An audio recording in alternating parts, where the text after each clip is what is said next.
I am here. We are live. Look at the nice weather out there. Don't let it fool you, though. It is windy AF out there. The wind woke me up this morning. It's been blowing like crazy. I feel like I'm in Kansas. I'm about to get swept away in a tornado. Where's the Twisters team? Oh, help me. All right. We've made it. It's Friday. Let's get things started, shall we?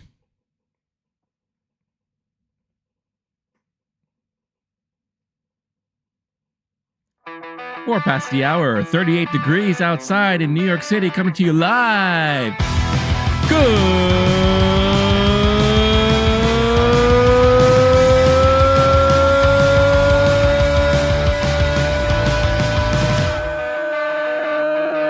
morning. Wow, I dug deep for that one. Woo! I dug deep. Let's go. Digging deep. What's up, y'all? We made it. It's the end of the week. You know what that means. That means it's Friday. Friday. Let's go Friday.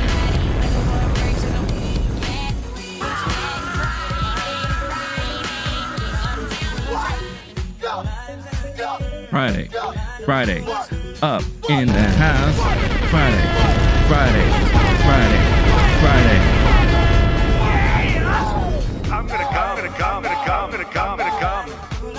All right, enough of that. What's up, y'all? Happy Friday.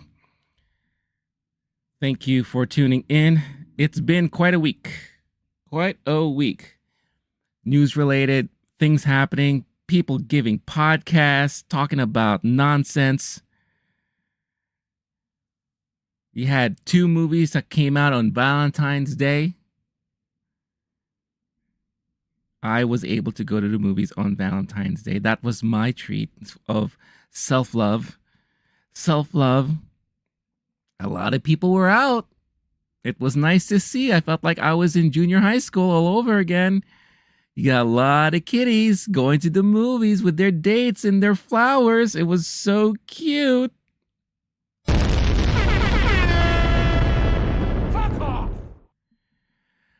What's up, PQ and the Hizzy? Oh, it's Madam Web Day. That is definitely true. I will be talking about Madam Web this morning. I will also be talking about Bob Marley, One Love. Those are the two movies I saw on Wednesday. Star-Lord in the Hizzy.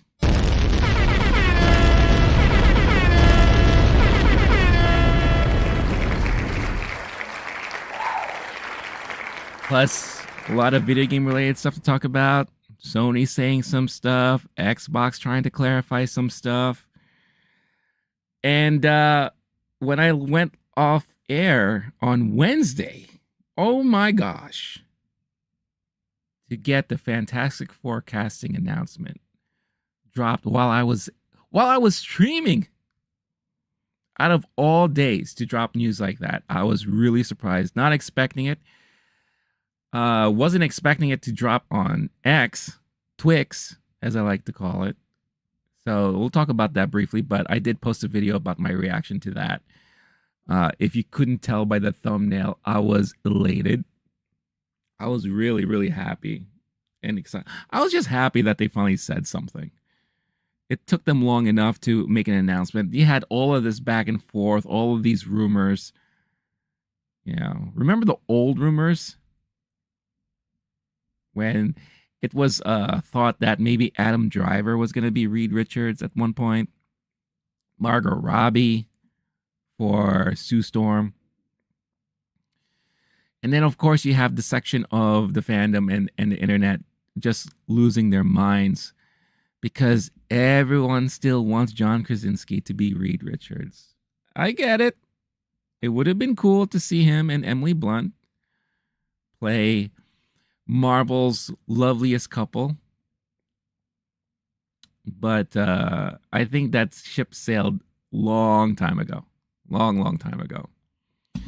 But you know how the fandom is. They can't let things go. Let it go. Let it go. Ba ba ba ba boo be boo boo boo. Yeah! Wow. But yeah, some interesting stuff. Then we had the X-Men 97 trailer dropping yesterday, giving me all sorts of 90s nostalgic feels all over. That was a nice treat. Marvel finally had some wins this week, and it all started on Sunday.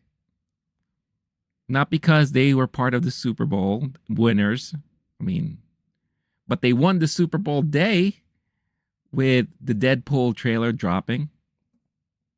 We all know Taylor won the Super Bowl. So it started things off with Deadpool, right? Deadpool and Wolverine trailer dropping, and then now the Fantastic Four cast announcement, and then the X-Men 97 trailer drop. So they had quite a good week, I would say. Banner week for Marvel. Good for them. They deserved at least a win for a change.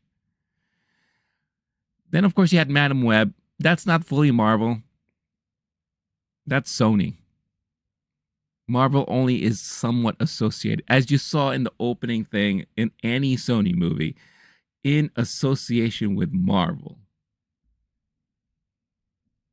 But we'll talk about that in a minute. PQ, Krasinski to Driver, to everyone's dad. That's right, even mine. He's my dad. I'm part Chilean. He's from Chile. He's my dad. There you go.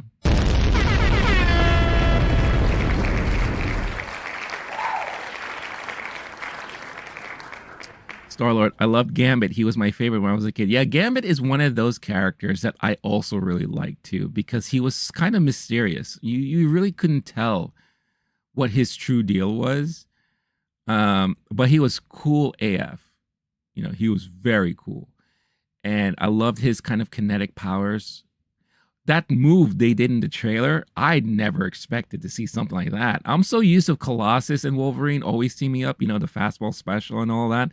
What was that? He charged up Wolverine's claws. That means Wolverine's entire skeletal structure was charged up. And they were going in head first into that battle, whoever they were fighting. Was it the Sentinels? Was it Magneto? Was it your mom? I'm just kidding. PQ, Sony had a week of elves. Oh, yeah. Well, we'll talk about that. But yeah, a lot to talk about. So again, thank you so much for tuning in. Whether you're here live, thank you so much. Don't forget, hit that like button too. Small little favor I ask of all of you. But I'm always happy for you to join. These are the mornings I always look forward to. Even though some days I may not be fully awake, but I wake up as I go, right? Hence why also the darker tints on these glasses, because sometimes my eyes just haven't adjusted yet. But yeah, can't wait to talk about all the good stuff today. And if you're tuning in on the replay, thank you so much for tuning in too. Always keep in mind too, I keep hearing people tell me like, oh my god, your intros are so long and all. They're chapters for a reason. I make sure to put chapters in these things so that you could easily fast forward to any topic you want. So just look at the chapters. Just look at it. I know if you're on a mobile device, you may not know, but if you tap on it, you'll see their sections in the little play bar. Tap on those sections. It'll tell you where to go and all that. So not enough live action Gambit, so I have other favorites now. So who is your currently top 3 favorite mutants from the X-Men? I mean, we did get, who was that? Taylor Kitsch as Gambit for the Wolverine. Was that Origins? Yeah, we also got Wyclef Jean in that one too.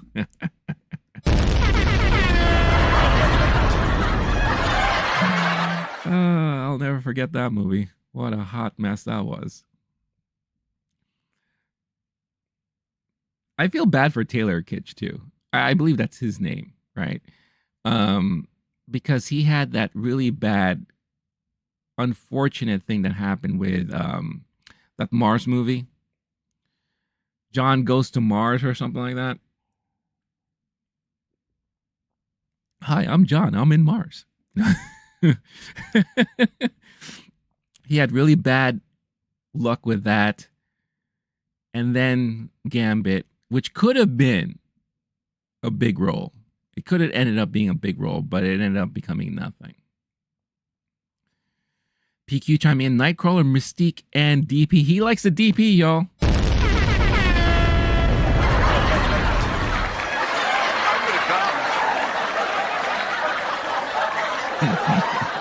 Of course I know you meant Deadpool.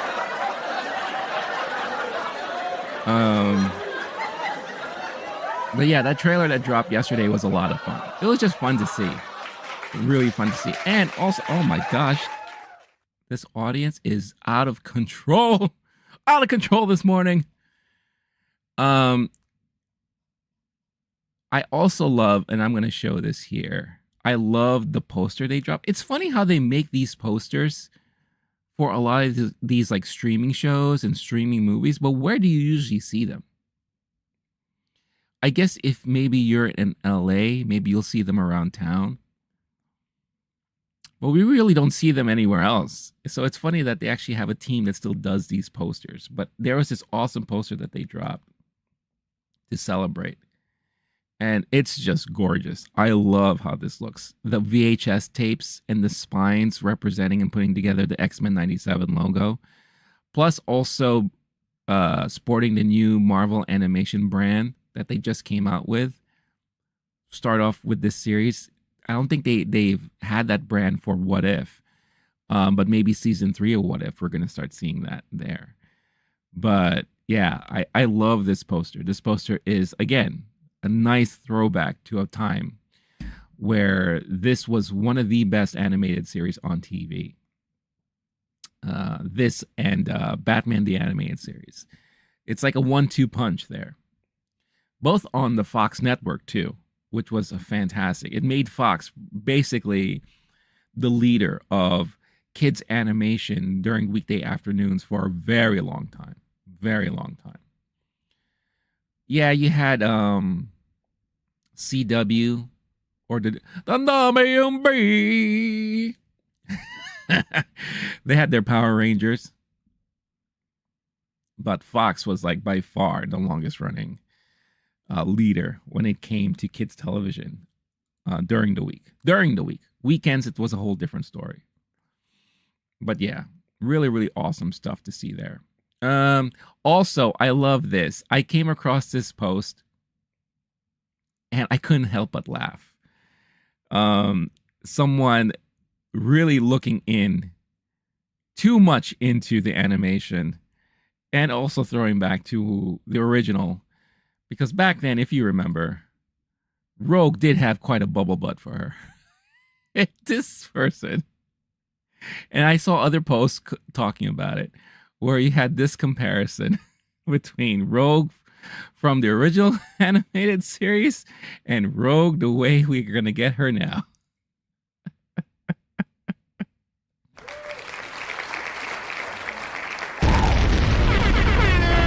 Oh my God. I couldn't help but laugh when I saw this. I'm like, that's a good point. That's true. It is very different. What happened? She became all flat back there. But it's a cartoon, folks. Relax. It's like the same people who are bitching about Lola Bunny and how she looks so different in the new Space Jam. And she was more flat than she was in the original. I mean, come on, y'all. Come on, y'all. What is wrong with you? Relax. Relax. Relax. They'll do it when they want to go do it.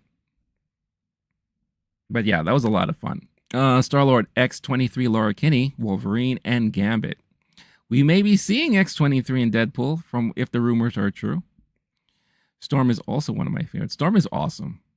Aurora. It's sad that, well, I don't know. Maybe we could still get it if you think about it. If they move forward with Black Panther being the son. We were introduced to his son, and if that son ends up becoming Black Panther, we could possibly still see a romance between him and Storm once the X-Men are fully into the MCU. Because talk about power couples. I mean, that is going to be a fantastic power couple if that is going to happen. If not, we always will have Jean Grey and Cyclops. Jean Grey is now pregnant in this series, which is going to be fun to see. Her belly showing.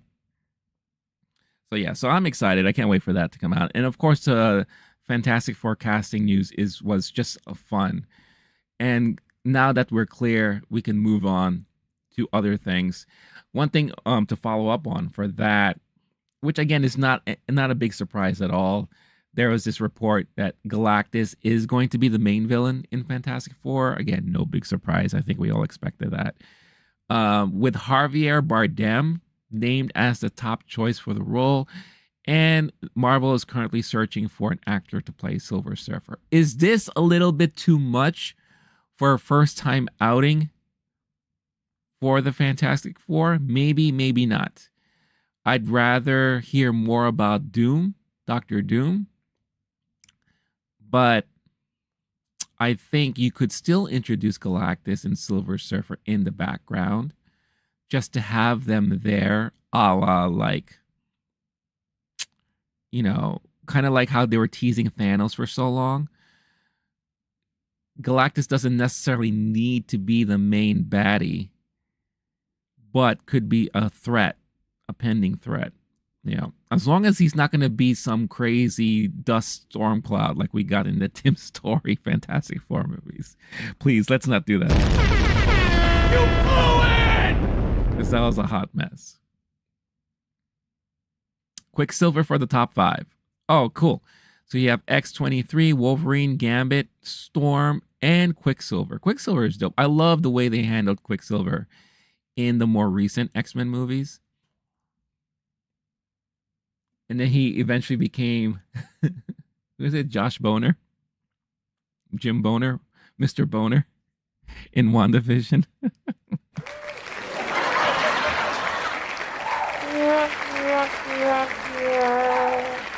I thought that was really funny. How they kind of like trolled us for that. But yeah, fun news. I was really happy and excited to see all that come to fruition. I'm sure there's going to be a lot more speculation to come. I'm all for it. I can't wait. But let's go ahead. Let's talk about Wednesday. Wednesday was the big movie day for me. That's when I finally caught up on these 2 new movies that I want to talk about today. But yeah, I went to the theater. I went a little later than expected because I had some last minute things to take care of here. And it didn't help that the Fantastic Four cast news dropped. This picture right here dropped. And I lost my goddamn mind. So I had to do something about that and do all that. So after that, I finally was able to figure out, all right, I'm going to catch Bob Marley One Love first. Let's get the good movie in me first so that I can prepare myself for Madam Web. So I did that. And yeah, to my big surprise, the theater was really packed. I don't know why I didn't think it would be, but it just reminds me that Valentine's Day is still a big thing for a lot of people. Just because for myself, it's not like a big deal. It hasn't been a big deal for a while. And it's not because I'm single. Even when I'm with someone, I don't really make it such a big deal. But for a lot of people, it was. But it wasn't just couples, too. It was like, I saw dads taking their daughters to the movies. I saw moms taking their sons. It was very sweet. Like I said, it reminded me back of when I was in junior high.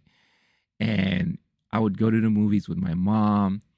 Or I happened to have like a date that I gave chocolates or flowers to, right? So you saw a lot of people like that. You saw a lot of women and girls walking around with their bouquet of flowers that they got from their date, or it's the date, the guy holding the flowers for them as they're walking and buying popcorn.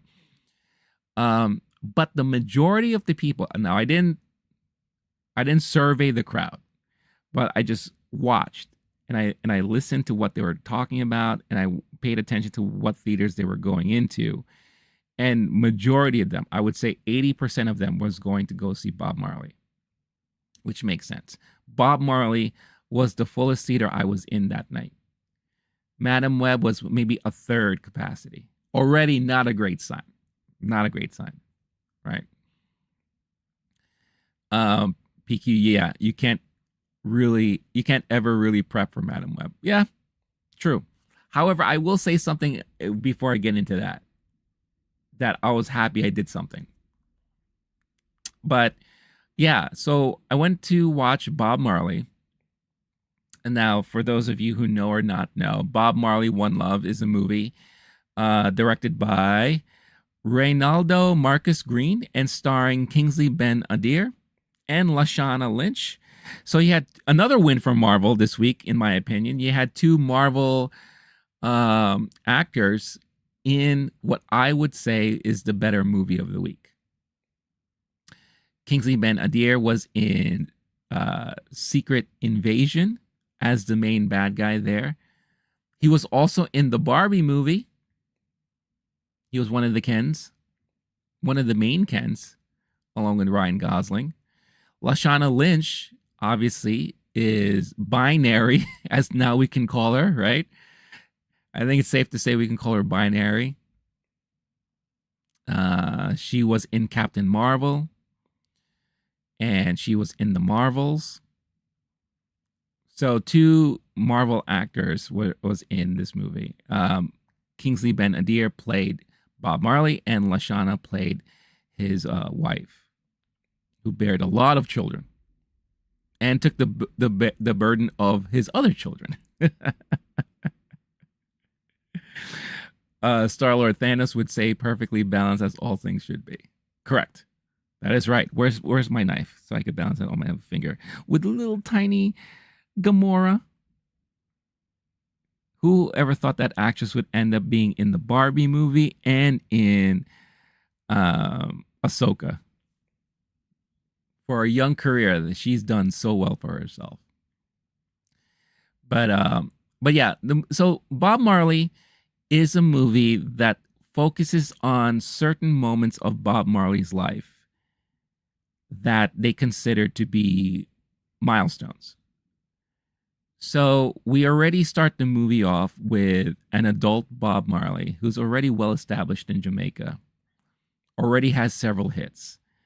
This was him leading to a kind of peace concert, an attempt to unify the people of Jamaica because of this, the civil war happening there, because of the government and the change in government. This is when he gets shot at his home. This is when his wife gets shot as well, and then he flees to London.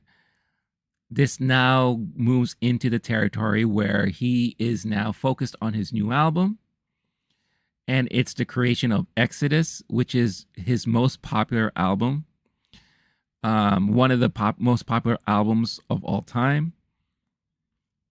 And it shows his journey of him finally making his way back to Jamaica for another peace unifying concert performance to help bring the people of Jamaica together and help kind of bring the governments together, because they were opposing governments, basically trying to compete for Jamaica's attention. So a lot of political stuff in there that they don't really get too deep into. They really get more into more of like how it affect Marley and his music. So they kind of took, I guess you could kind of compare this to like Steve Jobs' movie, how they took main moments of his career that dealt around his main announcements of Apple products and how he handled those situations. So this was a little bit of that, but it also was a little bit of Bohemian Rhapsody. Kind of like it had moments of him trying to figure out how to create this album, how to go on tour, how to deal with the fame that he's getting, how it's kind of breaking down the group and all that, while still having flashbacks of when he first started. So, because it was a mishmash of all those things, I will say this. It was nice to see all of this on the big screen. I thought Kingsley did a really great job portraying Marley. I thought Lashana Lynch was really strong in this role. But I feel like the movie had a hard time trying to find its identity, as in what was it really trying to focus on? What kind of story were you trying to tell us about Bob Marley? Because if you're trying to tell us really more about the person, it didn't do that so well. If you're highlighting the famous moments of his career, then I would say, yeah, that did it a little bit better. Was it focusing on his music? 1000% it did that.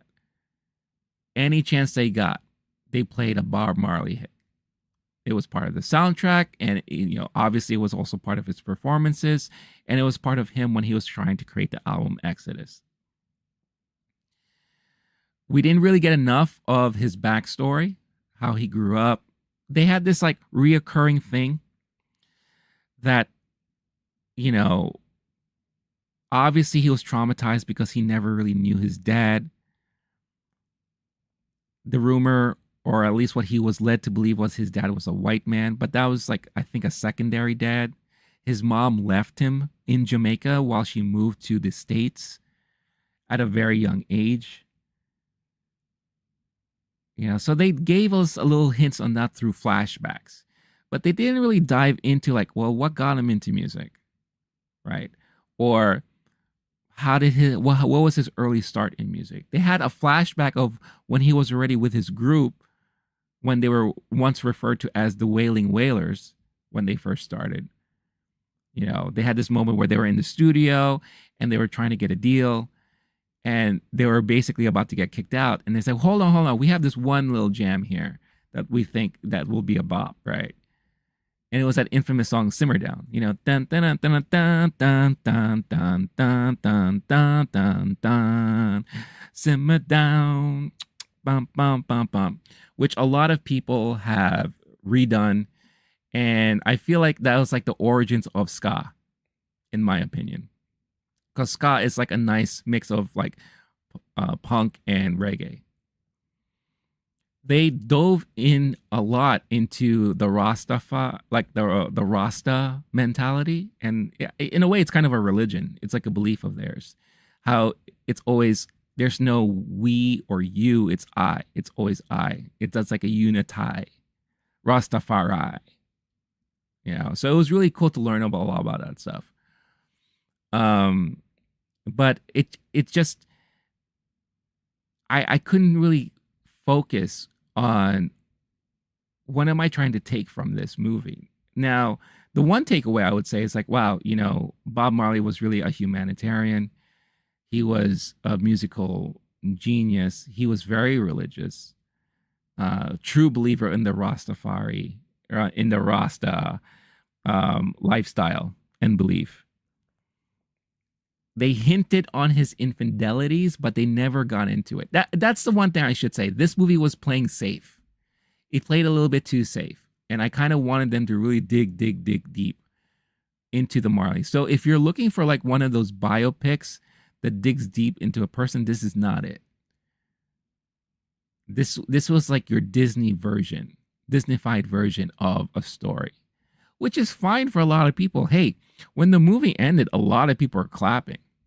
And there was a lot of people buzzing in the lobby about the movie afterwards. A lot of people enjoyed it. And it's meant for a certain crowd, and I get that.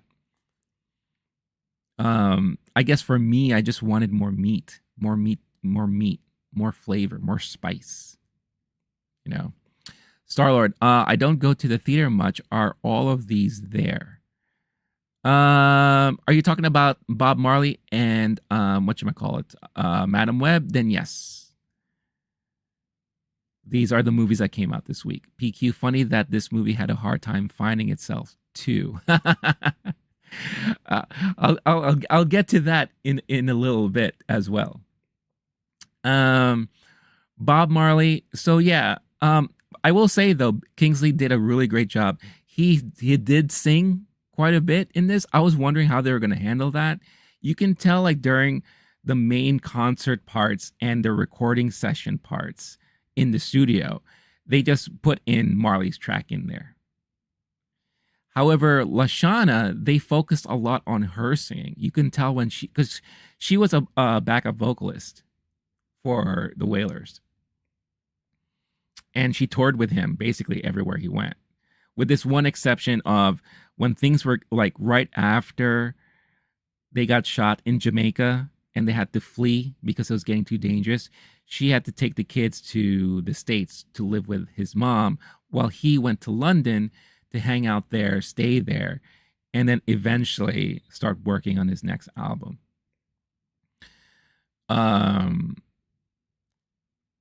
So what was I going to say? Oh yeah. So she was a backup vocalist, and every time she sang, they really honed in on her, particularly for her singing.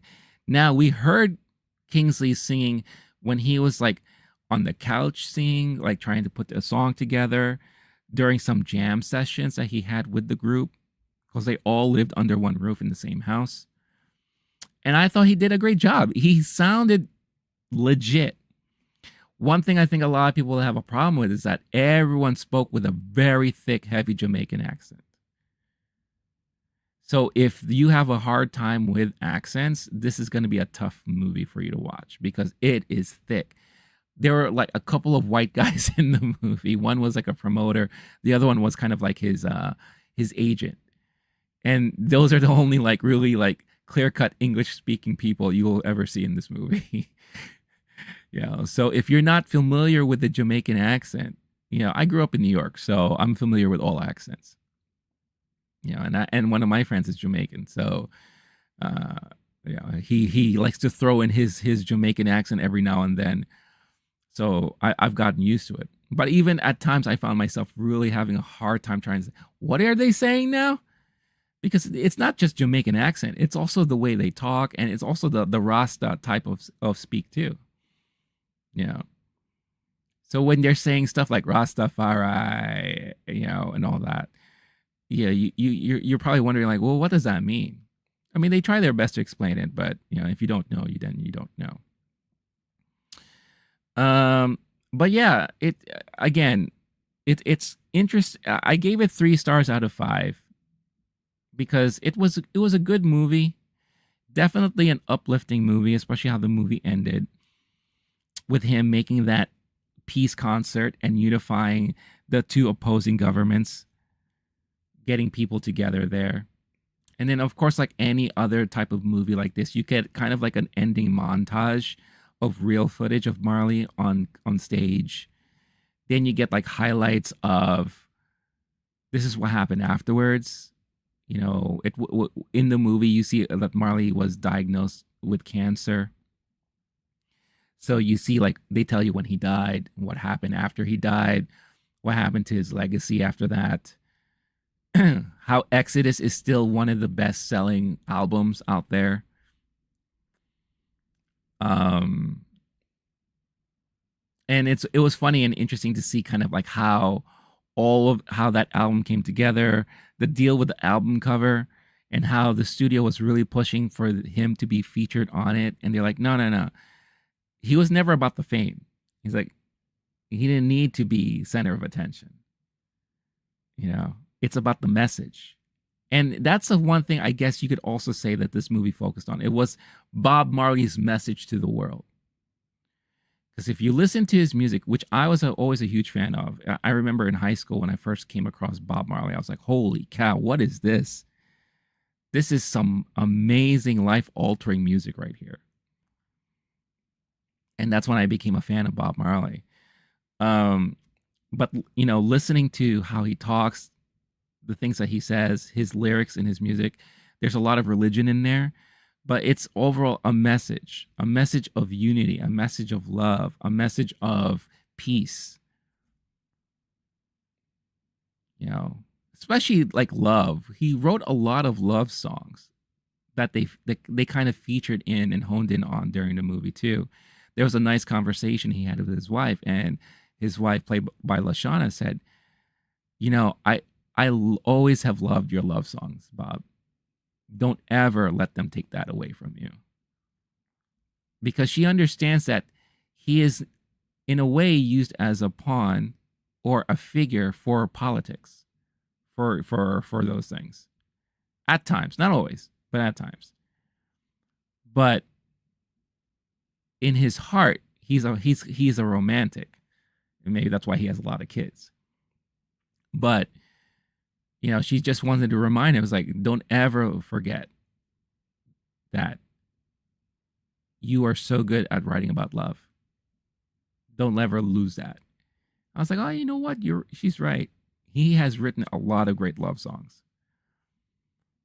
So yeah, so again, it could have been a little bit better, but I think for what it was, it worked. And it worked on the audience. It really worked on the audience. People were singing in the theater. It was nice. It was nice to see.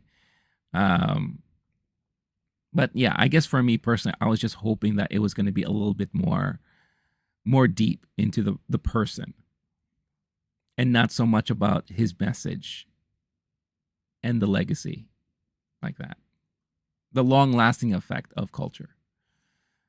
But overall, it was fine. Starler, last time I was in the movies was when I saw DBE. DBE.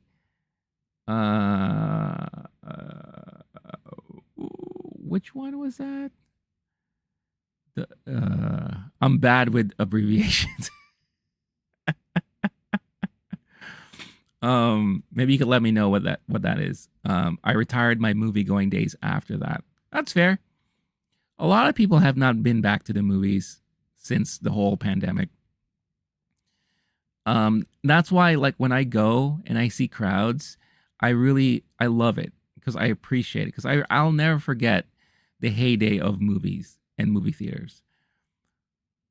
Oh, Dragon Ball Evolution. Oh, wow. That's going way back. Holy cow. Kind of kind of a sad movie that was your last movie to see in the theater. I'm so sorry for you. I was hoping that you were going to say, like, oh, the last movie I saw in the theater was Avengers Endgame or something like that. Yeah, PQ. Also, yeah, sorry to hear that too. Yeah, I mean, the thing is, movie theaters have always been a part of my life. It was always also an escape for me. I remember going to the movies by myself at a very young age. I was already going to movies by myself at the age of 7. Because where I lived at one point, there was literally in walking distance a local movie theater. There were 2, actually, on the same block, 2 kind of main blocks away from each other. And it was those movie theaters that back in the day I saw The Goonies, Batman 89. I remember walking by the theater the day it released, and the line was literally wrapped around the block. And I wasn't planning to go see that movie that day. It was one of those movies where I said to myself, I'll watch it eventually.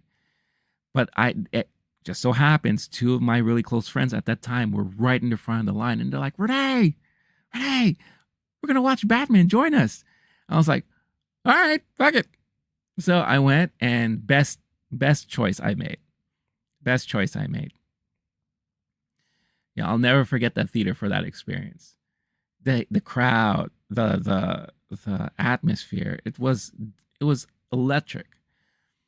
And then the other theater in that same neighborhood, that's a theater I saw Back to the Futures 2 and 3. Again, moments I'll never forget. So, you know, movie theaters have always been a part of my life growing up, and I can never imagine not ever going. But at the same time, I also understand why people won't. You know, with everything nowadays, there's so much convenience at home that you can just easily watch things at home. You'll have to be a little patient, but you could easily watch things at home. I mean, TVs are so high tech now, sound systems are so high tech now that you could have a home like a theater like experience at your home, and I get that. Plus you don't have to deal with like the crazy nonsensical stuff you sometimes come across too in theaters. The rude people, the people who are on their phones, the people who can't stop talking. Yeah, I find myself as I get older and older, more and more that stuff bothers me. And I get really annoyed and frustrated. And I think that's also one of the reasons why I go early in the day during the weekday, so that I avoid that annoyance of like the weekend type of crowd. But when you're in, nothing beats being in a theater with a large crowd and they're all in on the movie. Hearing the laughters, hearing the cheers, the gasps, the oohs, the ahs. Nothing ever beats that for me personally. So at least I got DBZ Light of Hope years later, which I still want more of. Yeah. There's a lot of stuff in the works. We'll see what happens. But let's talk about Madam Web. So after Bob Marley, One Love, I had a little break. Gave me a chance to kind of survey the audience, the crowd. And I could tell people dug Bob Marley. Didn't hear a lot of people talking about Madam Web, or didn't see a lot of people coming out of Madam Web. So I was like, oh man, this is going to be something. So I finally walk in, right?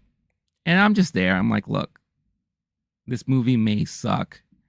I'm going to keep an open mind. And then it started.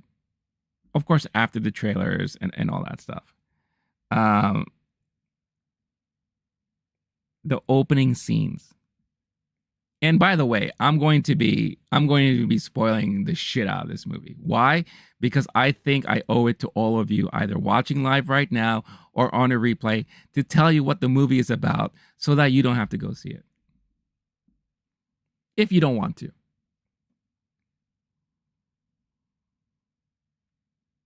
Madam Cobwebs, yes.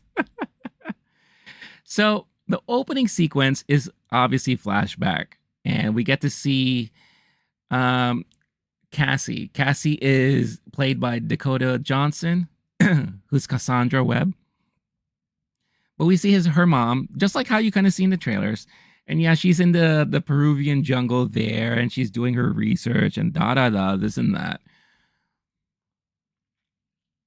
She's on the hunt and the search for this one particular spider that's supposed to have some sort of medicinal purposes. She gets it, and the guy she's with turns on the group. This is the moment where I figured out, oh no, this is going to be a hard watch, because there are a lot of creative choices when it came to cameras and editing that I found extremely nauseating, and that repeated throughout the movie. There were a lot of unnecessary digital zooming. And if you don't know what that is, that means picture any action film that you may have seen in the last 5 years. Whether it was something from Michael Bay, some of the Marvel films, but it's when you see a scene from a distance, and then all of a sudden you zoom in, boonsh, like quickly, right? That's all done digitally.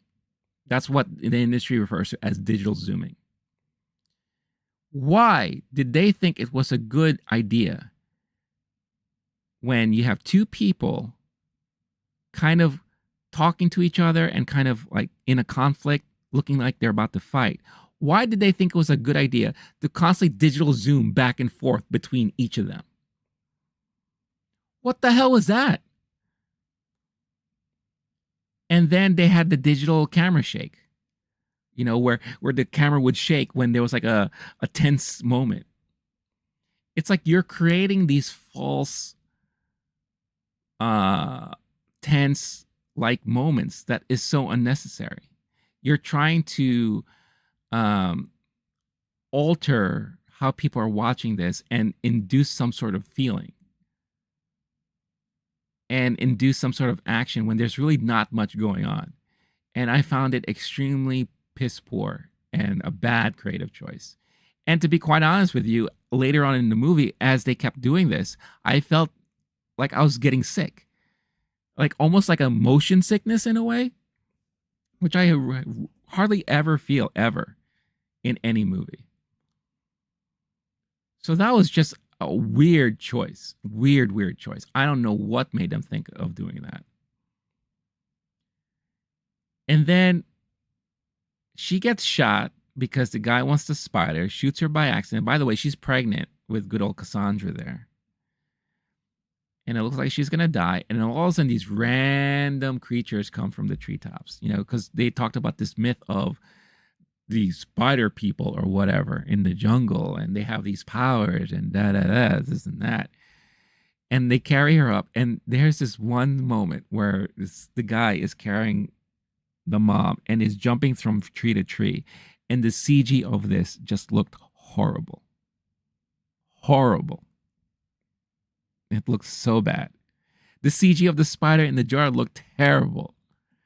It really looked like something from 2003, which is where we fast forward to in the story after this.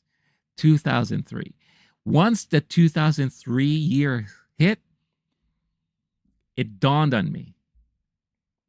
And this is something that I mentioned on Wednesday. I never like usually reading reviews. I don't usually like reading reactions because I kind of want to go into things fresh. But on Wednesday, we entertained that.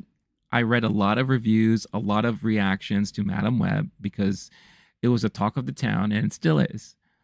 But I'm really glad I did that because I felt like that helped prepare me and put me in a mindset to understand what this movie was trying to do. And you know what? I will say this. There's genius in this movie. Pure genius in this movie. It takes a lot of creativity and a lot of balls to make a movie a throwback movie. Because literally, from the moment we get into 2003 in this movie, it turned into a movie from 2003. Dead on. From the way they tell the story, from the action bits, from the way they develop their characters or not, or lack of, to the very laughable, piss poor representation of a villain.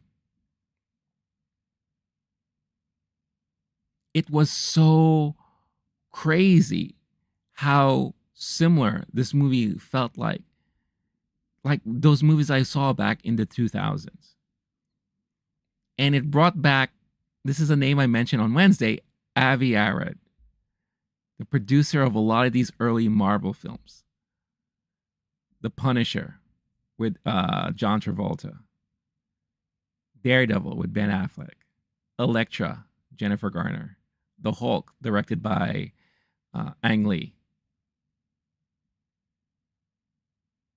Some of the late Blade movies. And I was just like, oh my God. This is nuts. This is really nuts. I can't believe they're actually doing this. And the dialogue was cheesy at times. The dialogue was often overextended at times. I felt like they could have cut scenes down a lot more. Like there were these awkward moments where you had Cassie in the car driving around the three ladies. And all of a sudden it became like a sitcom. Like they were talking and, they're having their banter back and forth. And then there'll just be silence for like seconds. And I'm like, what are you doing here? There's all this empty space. Cut it. And that happened a lot throughout this movie, especially once you had the ladies all together. This movie was so brilliant in so many ways because of that. Pure genius in this movie. Didn't make it a good movie. Still sucked. But it's genius to have the balls and the guts to make a throwback movie in this modern day era. So do they have any one badass action scene at all? They need at least one of those. I want to know. I will say probably the coolest action scene does take place at the end. And I'll get to that too. But they that was another kind of like this totally feels like an action scene from an old movie that I've seen before. The music, the sound, the score, how it plays in there, the quick cuts, the pending doom, and then of course the one person gets the realization of her powers and she's able to do this thing, and it's crazy. It's crazy.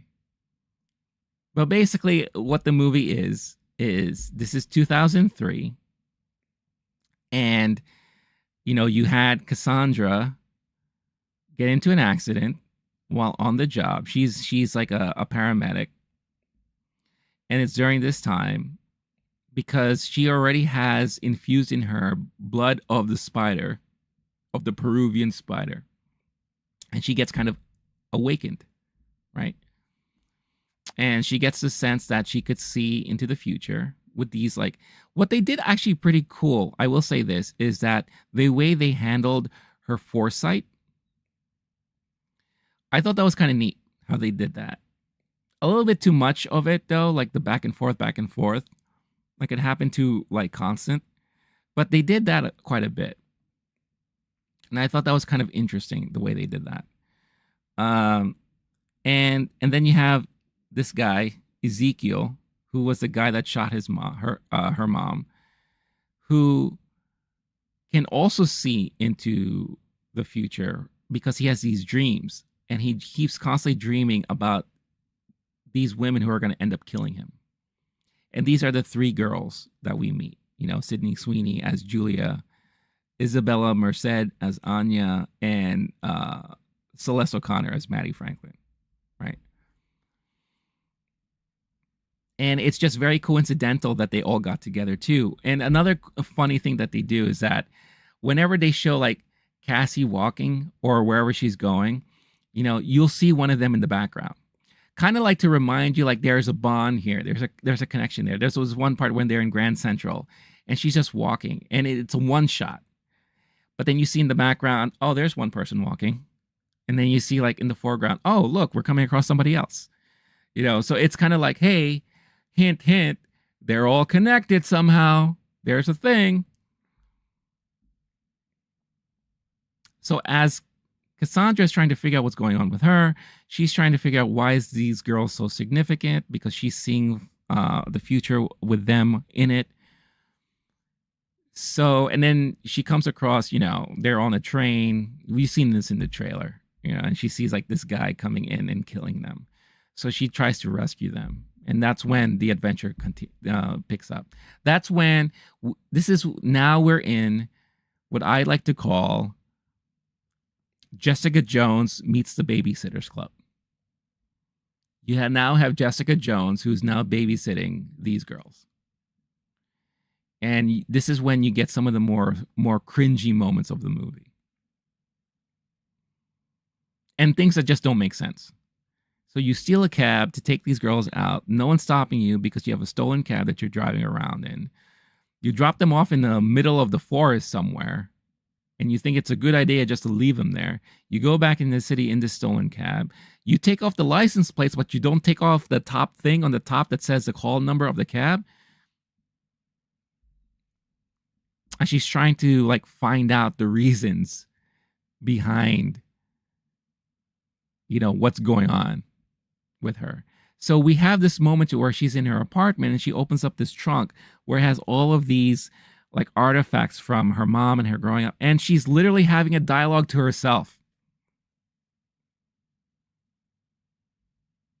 Out loud. Yeah, you could kind of say she's talking to the cat that shows up, but no, she's talking to her damn self. Why? Because they don't know how to portray this type of moment where she's learning about these things. Very reminiscent of what we used to see in movies back in the day. A lot of things just don't make sense. Yeah.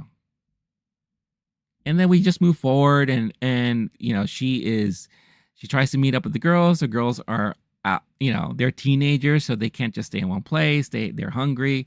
We hear that they're bantering back and forth, so we all learn that they all have parent issues and daddy issues. Right? They all have that. Sydney Sweeney, Julia, um, her mom is in a psychiatric ward. Her dad is now with a new woman, and she doesn't feel wanted, so she wanted to run away. Isabella, her dad got deported, so she's home alone. Celeste comes from rich parents who are never around, so she just does whatever she wants. She rebels. Ooh, everyone's got parent issues. So it's like it makes them all a perfect match. All right, let me just read these really quick here. I feel like they had a few good ideas hidden in an ocean of dookie. That's from PQ. PQ also saying the cut forwards and back add to some interesting thriller movie moments. Cab is a main character. It's not a Catwoman moment, is it? Star-Lord says. I want to say the ending is probably the closest you'll get to a Catwoman moment. Yeah. Yeah. I would say that. If there were to be any Catwoman moment in this movie, it would be the ending. Or it could also possibly be the moment where here's another funny thing that happened. All right. So after she picks the girls up and they have this confrontation with this guy, because this guy really has a hard on for these ladies. She decides to drive him back to New York, and she drops him off at Ben's house. Now, as you saw in the trailer, she works with Ben, who, as we know as Uncle Ben. Ben is staying at the house with his niece. Is it niece? Yeah. Or sister? Sister. It's her sister. And she's pregnant with his nephew. We all know who this nephew is, right? But they never call out the nephew's name. I'll get to this part too, which is so really ridiculous that they do. But she drops them off in the house, and all of a sudden she decides she's going to go to Peru to kind of trace the steps of her mom. And then that's when she comes across those guys who are still alive after all these years. And they kind of try to like help her hone in on her powers. And there's a moment she goes back in time and she sees what happened to her mom getting shot and all. And the guy's helping her out. She gives birth, And they have like this moment where she's like, oh my God, you were just doing things to protect me and to save me. I love you, Mom. And it's as if the past mom sees her and they have this hug. And like, doesn't make any sense. And of course, because she's gone, the girls are at home kind of acting all girly, acting up. And then, the sister is giving birth, has to go to labor. They have to take her to the hospital. And then, of course, they catch wind, and Ezekiel tries to get them. Jessica, I'm about to call her Jessica Jones because she is kind of like Jessica Jones in this movie. Cassandra comes in, saves them. Then we get this big hall blowout ending sequence showdown with Ezekiel. And never once do we see the girls display their powers as their teenage selves. We get some small flashbacks or flash forwards into the future when they're in their costumes with their powers. But we never get to see them do anything like that in the main storyline. The only one who has the powers is this guy and Cassandra. And it was like a do or die situation. They're trying to escape this factory that was referenced earlier in the movie. And right when you had all the girls in peril, because her foresight predicted one thing and it wasn't exactly going that way. And then all of a sudden, she starts glowing and she hovers, and this web sphere forms around her. And that's when she learns she could project multiple versions of herself. Kind of like what Doctor Strange does, right? And saves the girls from their doom. And then she can fight this guy at the end. And he has a very kind of tongue-in-cheek, old-school way of dying. He falls off the building, and then this thing falls on him and splashes him, and this and that. Also, mind you, that Cassie got into an accident. She fell into the river, and bits of the explosion pops her in the face. And then when she gets rescued from the water, which surprised me that they were able to do that, it was Sydney Sweeney's character who drove in there and was able to get her out. This unassuming, frail teenage girl was able to swim that deep and have the strength to pull her out. So go figure. And we get to see that, you know, Cassie's eyes are all effed up. We spent some time in the hospital. She calls them her family. And then now they end up living all together as one in one lofty apartment, which for some reason they thought it was necessary to have a canopy window. Kind of like in The Crow. You have like that big kind of like canopy like window so she could like stare at it in her blind glasses, in her electronic wheelchair. So now she's like Oracle from Batman. And they all live together, right? And she's like zooming around and all that. And she's like, I got everything I need right here. And then we get one of those like closing monologues where we flash forward. Like, these are my girls. We are the Spider Womens.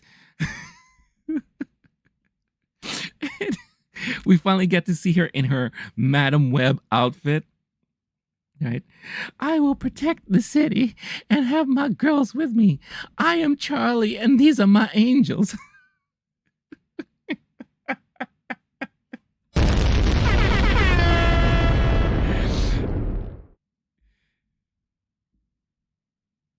And then you have Creed kick in with their closing song. No, I'm just kidding. It wasn't Creed.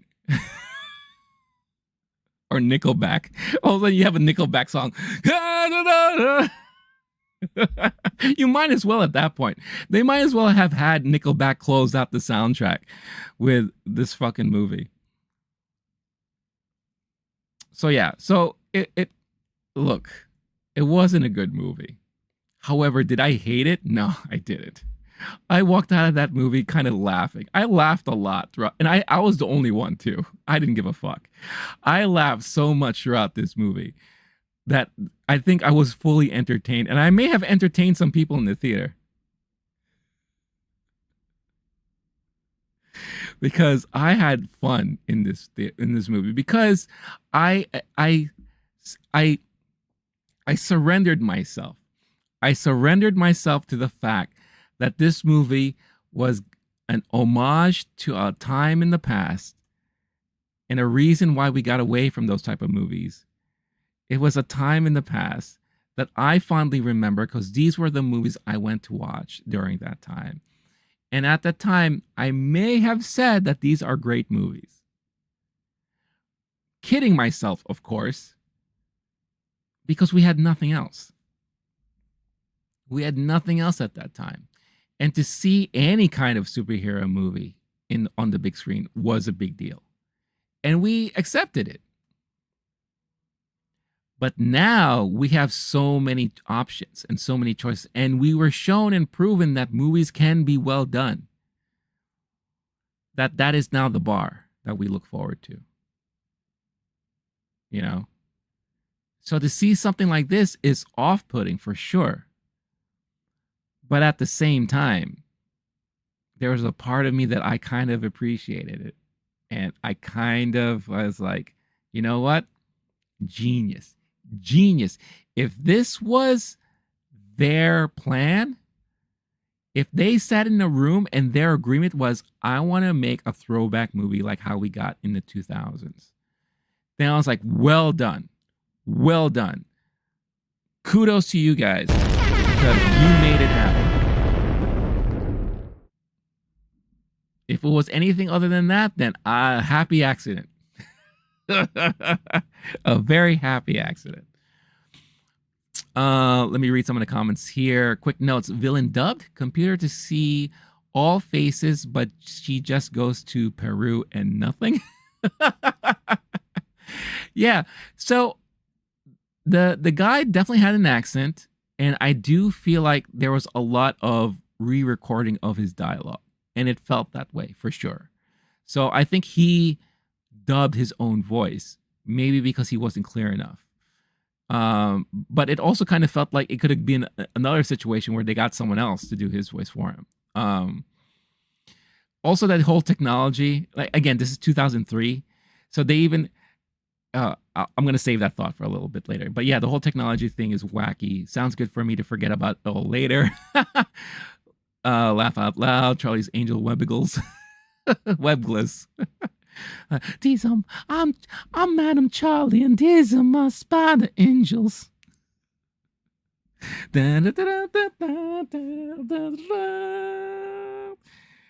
I wish they had an ending like that. Well, they kind of did, because they all did like the pose. They all did like the movie poster pose at the end as she was giving her like closing monologue. It's like, oh, we're gonna protect this city and all the wrongdoings. Me and my spider children.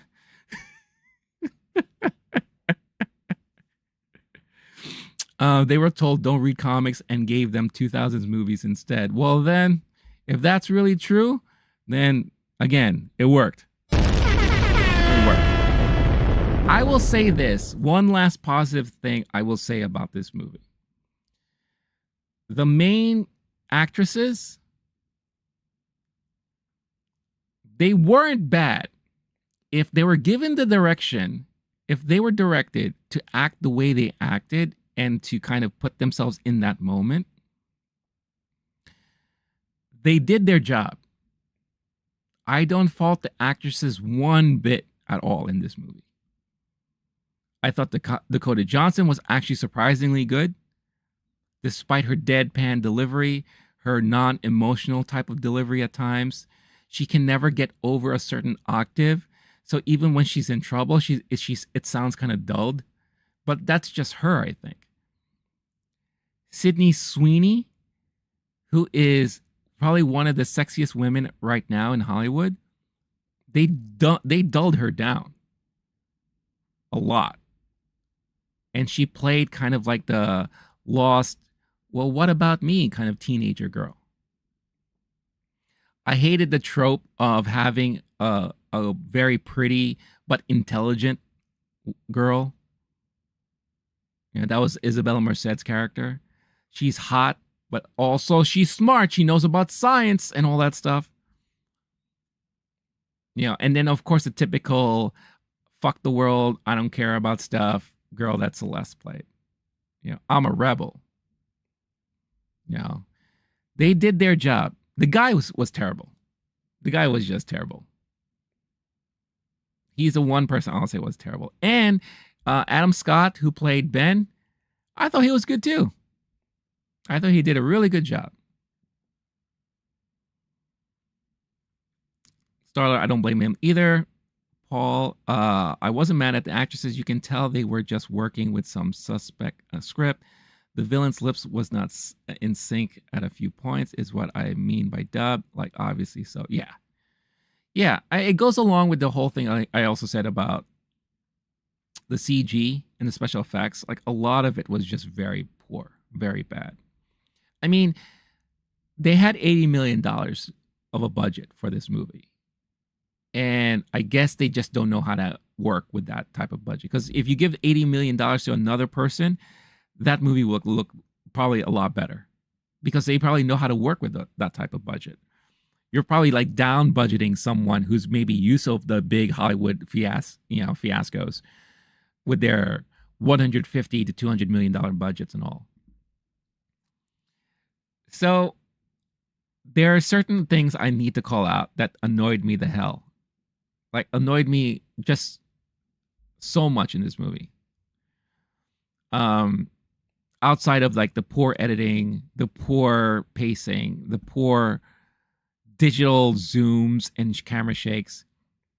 The one thing I always hate is when you have a movie that takes place in a certain time in the past and they feel the need to hammer it home to you that, remember, we're in 2003 now. And this movie did that a lot. And it was so nauseating. It's like, we get it. We're not in current times. Like, for example, when one of the characters whips out a cell phone. So she's like, well, I can try to call my parents or whatever. And the Sydney Sweeney looks at it. It's like, oh, you have a phone? Get it? Because back then, not everyone had cell phones. You had a moment where Cassie was pulling into a parking lot and they had to focus on Beyonce's photo. Because this is when Beyonce first went solo, right? This was like one of her main solo albums. So you had to like hammer that home. We get it. We're back then. Britney Spears was on the radio. Toxic. There was a moment where they literally zoomed in on the radio in the car as it's playing, and they had a DJ come on. It's like, here's Britney Spears. Watch out. This song's going to be a hit. You blew it! Fuck off! Really? Do you have to keep doing that? And this movie did that a lot. And it was just like nonsensical. It's like, why do you feel the need to have to do that all the time? There was another thing that I think this was the one part that I laughed at the most. It was just, it came to play at the end, but at the time I thought it was so stupid. And I thought it was done just to please some of the perverts out there. Hear me out. So, of course, Cassie is a paramedic, right? And they're in this hotel room. They're still in hiding. And she wants to teach the girls how to protect themselves. So, for some reason, she decides that she's going to teach them how to do CPR. Keep in mind, this moment of the movie took so damn long. They focused so much in this moment in the movie. So here you have Dakota Johnson doing the chest compressions. So she's bouncing like that. And she's like, all right, so you have to keep it going. You can't break it. But there's 3 of you. So if one gets tired, you just pass it on to the next one, okay? Who wants to go first? I'll go. Okay. Oh, yeah, you're doing a great job. You're doing a great job. I'm getting a little tired. Okay, I'll take over. I was in tears when this was happening. 1, because it was painful. Why the hell are we on this for so long? And 2, right now, all the men in the audience were like, yeah, bounce up and down, girl. I love seeing you bounce.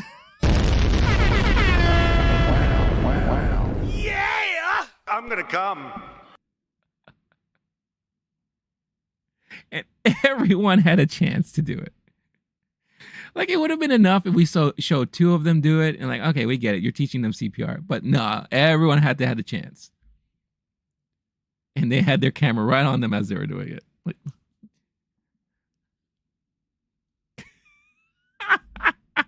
I was like, what are you doing here? You're killing me. And then it came into play later on because, like I said, Cassie ended up in the water when she got blown off the building. And when she was rescued, they had to resuscitate her. So, hey, it's a good thing she taught us CPR.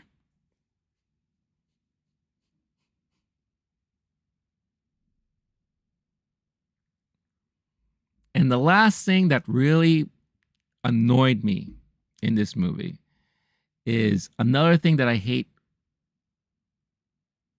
when movies do this. And these are movies that are tied to franchises, whether it's like a spin-off or a prequel or a sequel.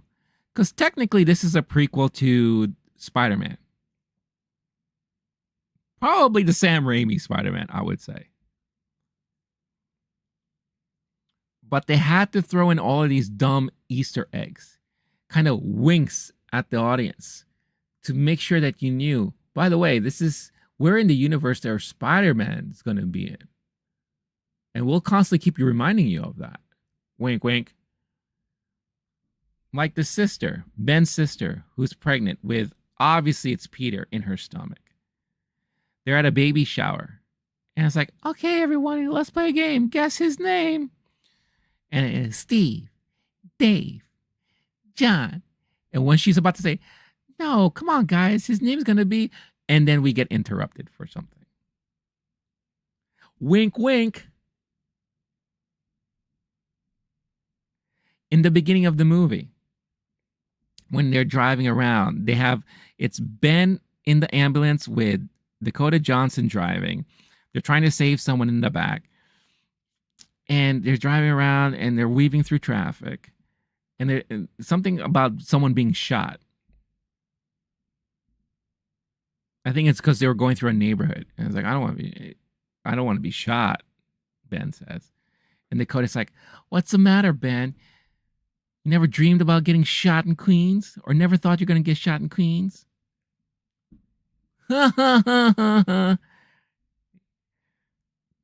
We all know he got shot in Manhattan. So it's true. He never got shot in Queens. Again, it's like those little like, you get it? You get it? Or this moment where she gives birth, right? And she's holding the baby. Like, oh, he's so cute. So. And they zoom out from like a ceiling view. And boom, they focus in on this curtain that happens to look like a spider web. As we're looking down on the Messiah, the Spider Messiah.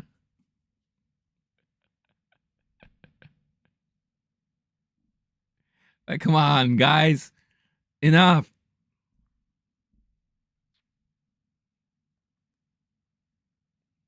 So yeah, this movie did that quite a bit. And I found it extremely annoying and bothersome. I'm like, come on. Now you're treating us like kids. Now you're like, you're not respecting our intelligence at this point. But yeah, Madam Web, there it is. They pulled a Terminator Dark Fate. Exactly. Thank you. Great example. Great example. I'm becoming like Madam Dark Web. Omega flashbacks, nice.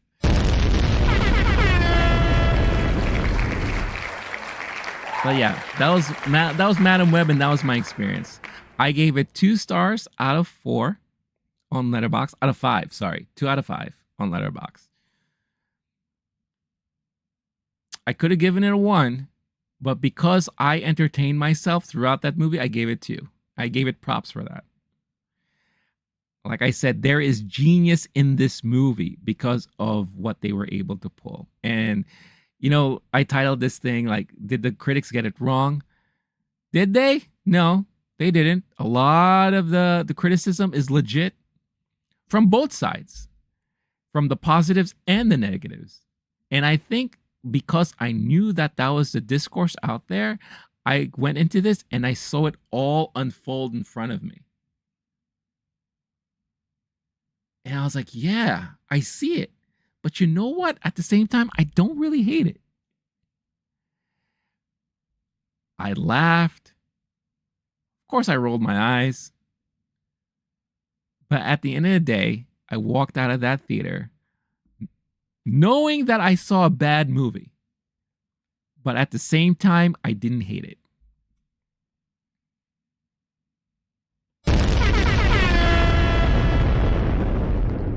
Take that as you wish. If you want to see it, I implore you, go check it out for yourself eventually, whether it's in the theater or when it's available to stream. Everyone deserves to have their own opinion, but for me, that was that.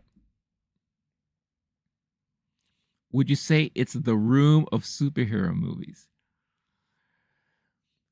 You know what? I would say yes. Yes. Madam Web is the room of superhero movies. Why? Because one thing I said to myself as I walked out, it's like, I wish I could watch this movie with my friends so we could roast it. I could see myself sitting somewhere with some friends, getting drunk or high, watching this movie and just having a blast because we're going to be endlessly making fun of it. This movie can end up becoming a cult hit because of that. I can see it. More so than Catwoman. More so than any other bad superhero movie. More so than the Roger Corman Fantastic Four movie. Like, this is, you could easily say this is level like Star Wars Holiday Special. Although the Holiday Special was a little bit more rough to watch. And to this day, I don't think I could sit through it. This movie, I could sit through. If I could still pop in my Blu-ray of those Fantastic Four movies and still enjoy myself watching them, then I can see myself do this with Madam Web. If on Wednesday, you heard me say, I still like the Ben Affleck Daredevil movie. If I popped it in and I still enjoyed it, it's that same level.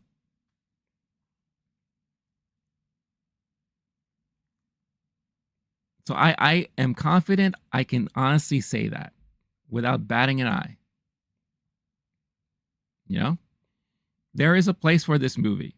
It's not going to be for everybody, and for like the diehard like fandom out there who's waiting for more meaningful content to come out from Sony in the universe, this is not going to work for them, of course.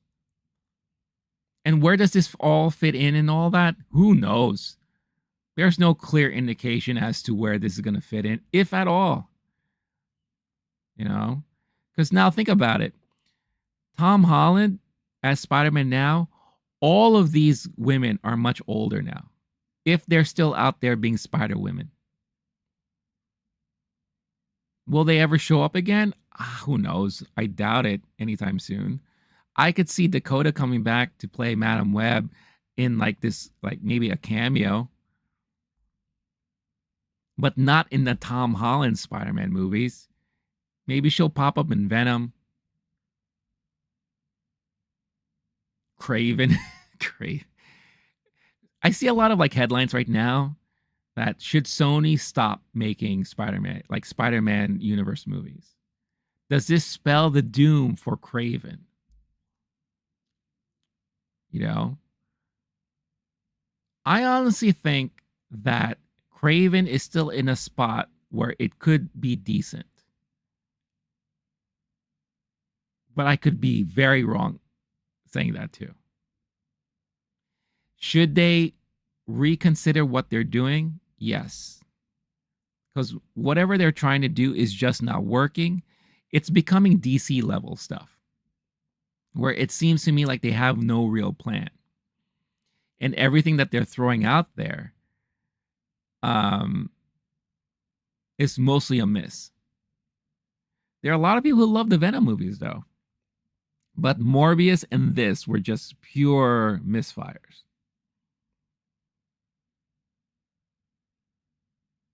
So I don't know what's going to happen with them. I think for them, They feel like they can just do these type of movies because they really want to protect that license that they own. I saw someone saying that, oh, they should give the license back to Marvel. Why would they? They're making a lot of money from this. They know what's up, and they know they can control Spider-Man if they wanted to. So they have to work with Marvel on this, and Marvel has to work with them.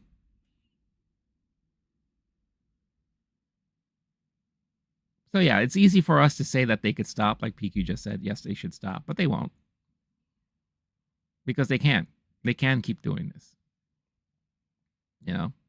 And they may get a hit from time to time. But at the end of the day, they know they're going to make their money from the Spider-Man proper movies. Because they do get a cut of that.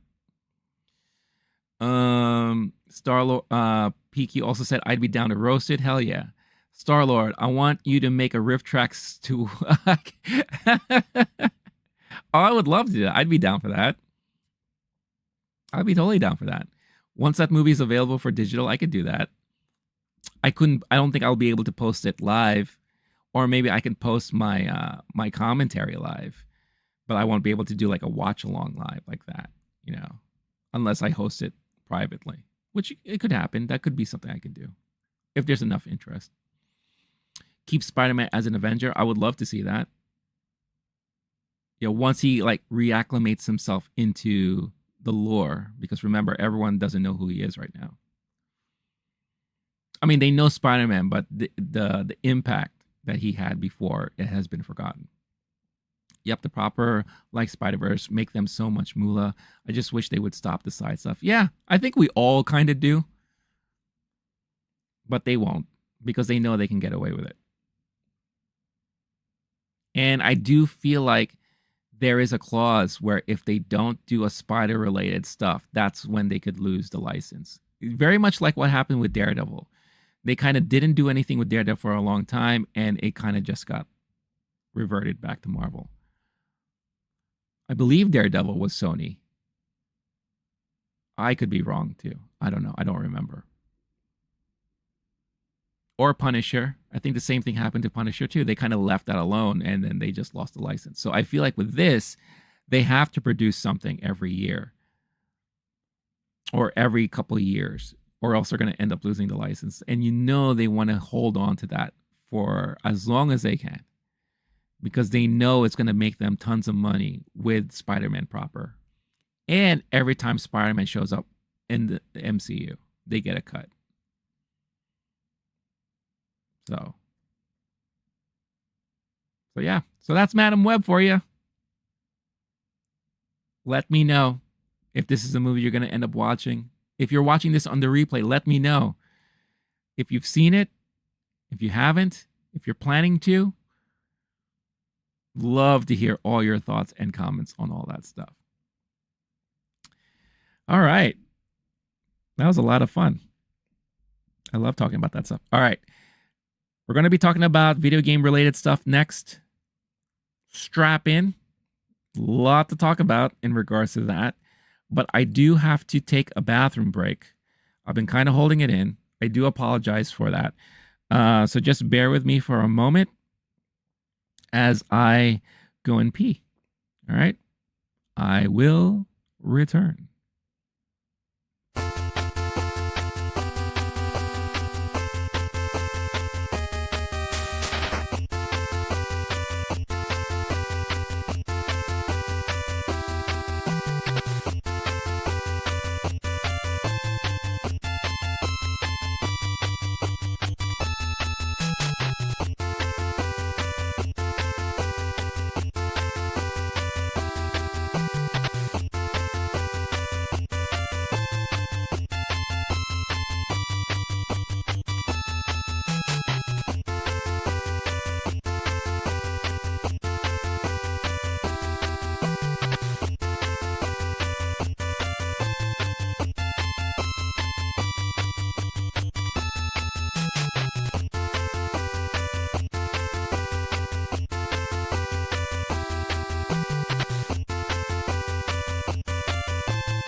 All right, I am back. Thank you for bearing with me and my bladder. Also gave me a chance to get some coffee, which I haven't had this morning yet. So it's amazing I had this much energy so far. But I have been drinking tea, so maybe that's what's keeping me going. Because there is caffeine in tea. All right. Also, there was an initial report from the Valentine's Day releases. And again, it doesn't surprise me that Bob Marley scored 14 million domestically here on Valentine's Day when Madam Web only got 6 million. I mean, that's the trend I think we're going to see going into the weekend. It's a long weekend here too in the United States. We have a holiday weekend coming up. So it's going to be really interesting to see what the box office is going to look like when it's all said and done. I honestly do think Bob Marley's going to get a lot of love this weekend, especially word of mouth. I'm sure there's going to be a lot of people that are going to be out there talking about it. And the bad word of mouth for Madam Web is going to prevent it from getting as much, maybe as much as what people were expecting. I still think it's going to do 20 and under. We'll see. We'll see what happens. We'll see what happens there. All right. Let's talk video game news. There was a lot of stuff this week that happened. A lot of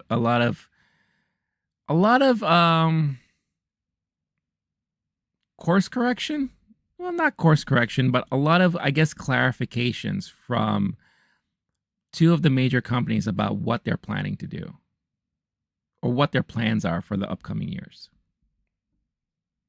Obviously, because of the rumors that happened last weekend, last weekend about exclusivity when it comes to Xbox stuff.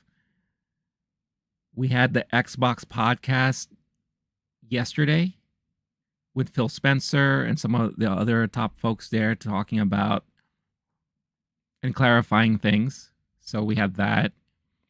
Sony put out something about what their outlook is looking like. This is all coming after financial reports too, by the way. So it's all ties to that and what they've been seeing as a business for the last couple of quarters, right? And Nintendo's been silent. I feel like Nintendo's just been like in the back, just kind of like, all right, you guys, you do your thing. We're still comfortable with what we do. Nothing wrong here. Keep going. Well, I'm sure they're preparing their plans for the Switch 2 release, launch, announcement, all that stuff. But let's start off first with Sony. So Sony hinted that they are in the later stages in life of the PlayStation 5. And everyone's like, what the hell is going on? Sony's giving up now. Xbox is giving up. Sony is giving up. No one's giving up. Stop it. Stop it. People go too nuts with this stuff. Clickbait headlines and all. But there is something very concerning when you think about Sony. And it's the fact that we are not really expecting to see any real major franchises in all of 2024. Now, yes, we are getting Final Fantasy Rebirth. But outside of that, it's looking to be a quiet year for Sony and for PlayStation, which is not good. It's not good because it's been quiet. This has been a very weird generation. I feel like this has been a generation that has been like forced on us. You know, to kind of show technology-wise what we could do, but not have the content to really keep us interested. And I think a lot of gamers are getting worried, tired, pissed off about it.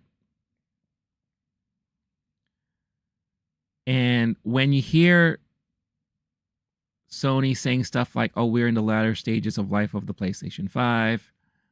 Don't expect a lot of major stuff coming out this year. If I was just a sole PlayStation owner, I would be like, what the fuck, guys? I spent so much money on this damn console, and all I'm getting are third-party stuff that anyone can get anywhere. And I think Xbox sees this too, and that's why they're like, now's our chance to kind of take advantage of this while doing something that we should have been doing for a long time. And that's testing the waters of multi-platforms when it comes to their AAA titles. So here is an article I'm reading from Dark Horizons about Sony. Whilst Microsoft is seemingly about to change the very nature of its Xbox business, things over at Sony PlayStation division are undergoing a different kind of overhaul. Sony held its latest financial results briefing followed by a Q&A session in which some pertinent questions about PlayStation's goals for the new era as CEO Jim Ryan exits.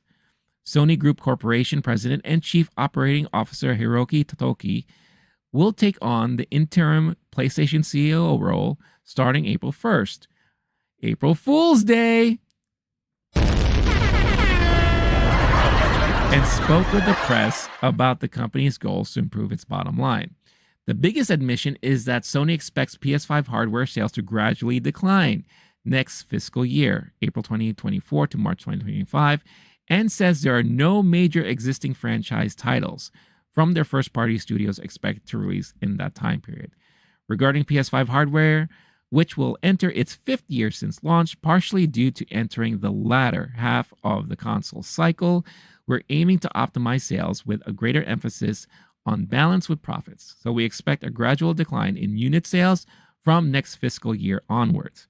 Regarding first-party software, we aim to continue to focus on producing high-quality productions and producing live service games. But while major projects are currently under development, we do not plan to release any new major existing franchise titles next fiscal year like God of War Ragnarok and Marvel Spider-Man 2. That refers to major franchise titles, of course, mirroring the long gap that Xbox had in 2022. Instead, it will be focused on titles from outside studios this year, including Final Fantasy VII Rebirth, Rise of the Ronin, Stellar Blade, and Silent Hill 2 Remake. They're saying that the gap could be due to any number of reasons. Insomniac's Wolverine game is still some time away, as is a potential third Horizon, Ghost of Tsushima sequel from Sucker Punch, or post-God of War title from Santa Monica Studio. Naughty Dog scrapped their live service Last of Us. Will need time to assemble a potential third-party single-player entry, and Bluepoint Games is likely occupied with PC ports of PlayStation titles.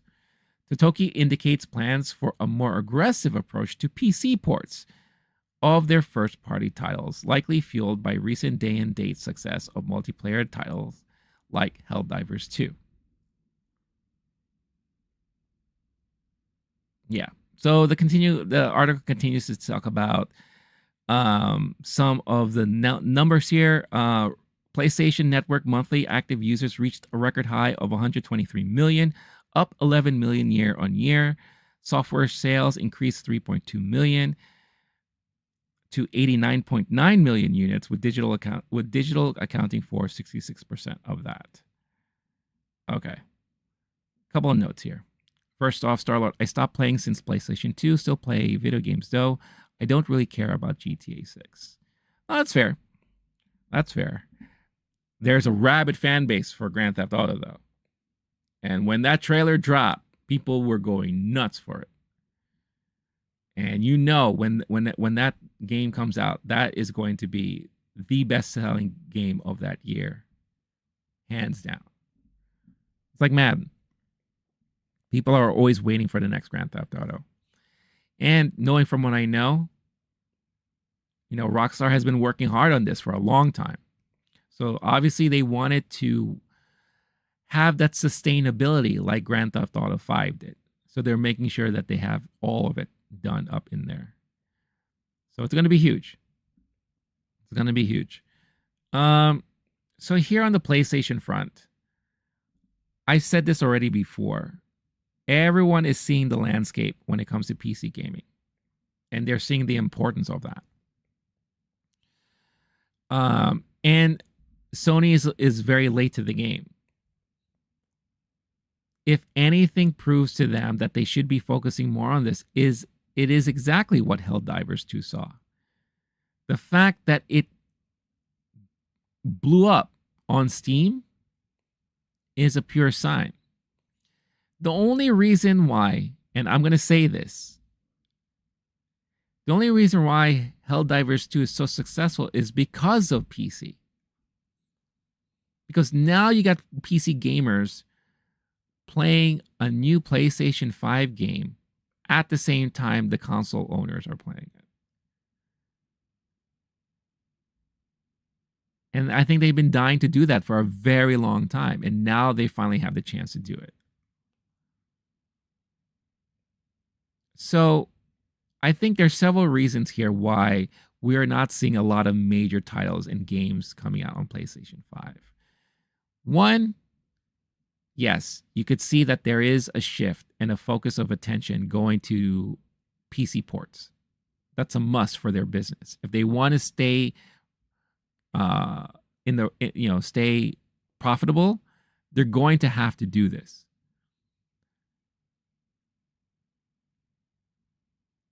Because even though they're selling a lot of consoles and their PlayStation Network subscribers are high, they need that revenue from games. So they're going to have to really focus on PC.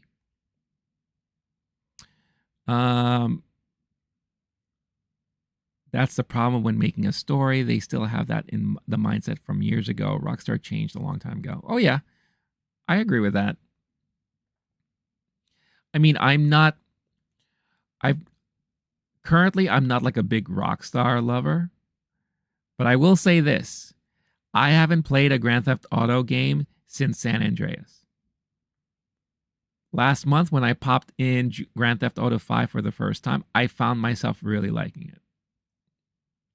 Because I feel like they did kind of learn from the lessons from the past, where it doesn't have to be just endless, mindless, open-end stuff. There is a clear, succinct story to follow, and I love kind of like the switching of characters. So you're not stuck with this one guy.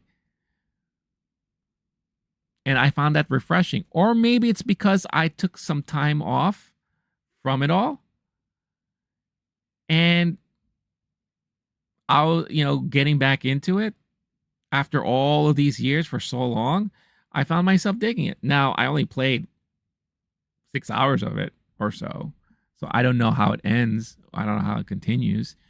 But from what I was experiencing, I enjoyed it. I don't know. That's just me. Story or message of GTA 5 was terrible, not to mention gameplay. Did you play it all the way through?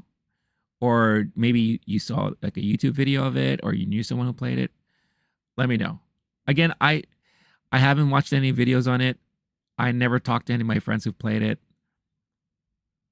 Just for me personally, from what I experienced, I dug it a little bit. But again, it's small sample window for me. I mean, it was just like, 6 hours of gameplay, and that's nothing. For a game like that, that's like nothing, right? So yeah. So for going back to PlayStation, yeah, number one, PC ports is important, and that's why we're not seeing a lot of stuff hit PlayStation 5. Number two is you got developers who are still getting used to the hardware.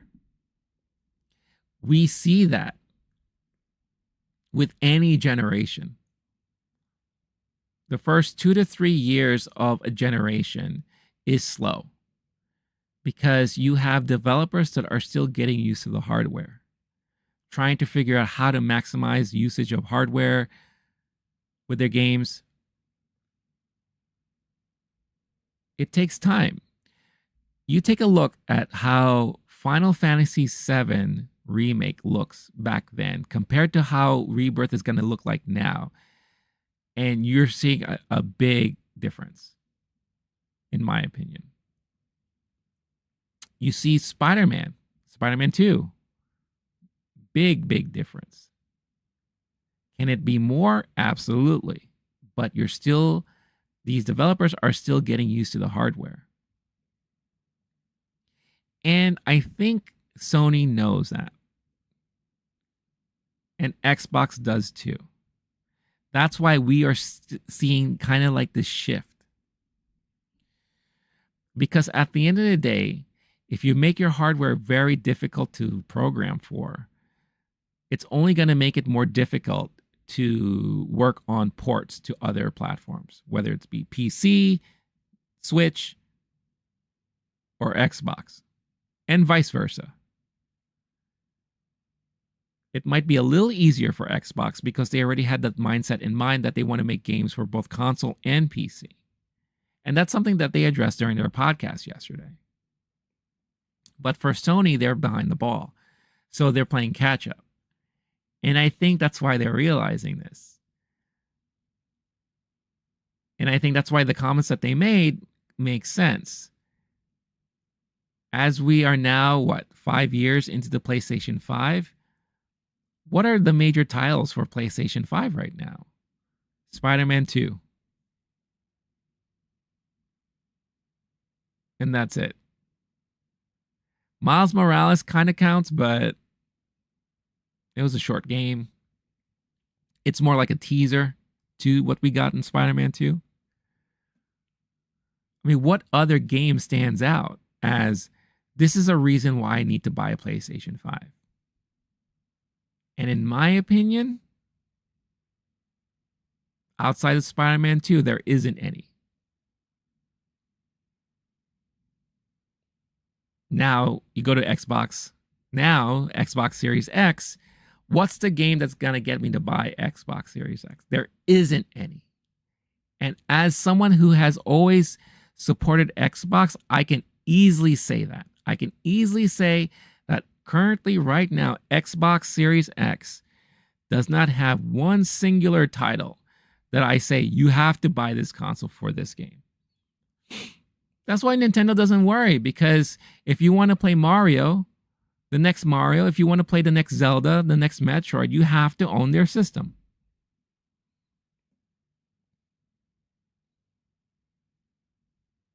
So it makes sense to me. And that's why this is a weird generation we're in right now, because it's taking longer for a lot of these studios to really produce something worthy for the console that they're producing it for. And I think now you are seeing the focus spread.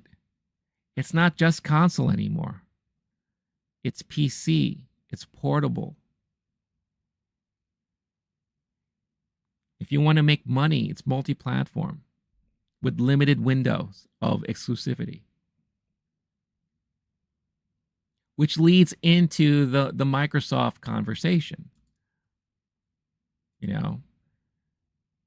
Because you had some highlights here from Sony. 123 million people on PlayStation Network is phenomenal. But remember, there are tiers there. They don't break it out as to who's in the premium, who's in the extra, who's in the basic plus. And you need that if you're going to play multiplayer. Or else you're not going to be able to play multiplayer on their console at all. So I could see a lot of people, I could say maybe the bulk of these subscribers in the lowest tier, because they want to play multiplayer with their friends. They want to play Call of Duty. Duty. They want to play their Madden. They want to play their NBA 2Ks with their friends. So they have to pony up. They have to pony up that money every month. Right? Same thing with Xbox. But here's the difference. Xbox actually told us how many people are subscribed to their Game Pass. That was one of the big announcements from their podcast yesterday, which I think a lot of people have ignored. And it's a fantastic number. If you really think about it, 34 million subscribers for their Game Pass. Think about it. That's $16 a month for 32 million people. Here's this article from The Verge.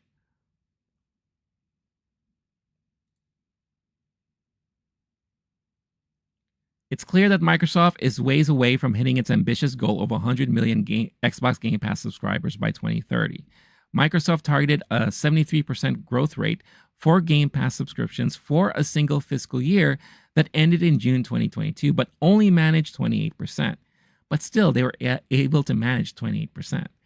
The company then dropped Xbox Game Pass growth as a target executive compensation last year after first exceeding its ambitious Game Pass internal targets in 2020, when failing to meet compensation targets for 2 years in a row.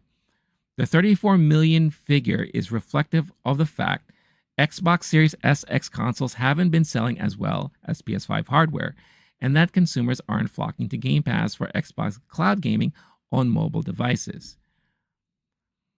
So it's not always roses, right? But early in the article, it's up 36% from where it was previously reported, 25 to 34 million. And this is profitable for them. They're making money from this. So it shows you why their focus is switching, why they're thinking of different avenues. And this is one portion that I think PlayStation has been suffering in trying to figure out. PQ, Final Fantasy VII Rebirth will be the second reason to have a Oh, absolutely. But 2 reasons isn't enough. 1,000%. And that's what I'm saying. You could sell all the consoles you want. And I will be the first to say that 80% of those sales are from the fanboys, from the Sony diehards, who will always support Sony. Very much like the Apple guys. Very much like the Apple people. You have your Xbox Ones too. But those who are very interested in playing Xbox games have 2 choices. They can either buy the console and play it there, or play it on PC. For the most part. Not everything is available yet, but from what it sounds like they're looking to change that, especially with all their AAA stuff. I mean, that major announcement that Diablo 4 is finally hitting Game Pass at the end of March is big. It's huge, especially for people like me who haven't played Diablo 4 yet. You don't know how excited I am for that to finally happen. Now I can finally play it. Now I can finally play with my friends who play it.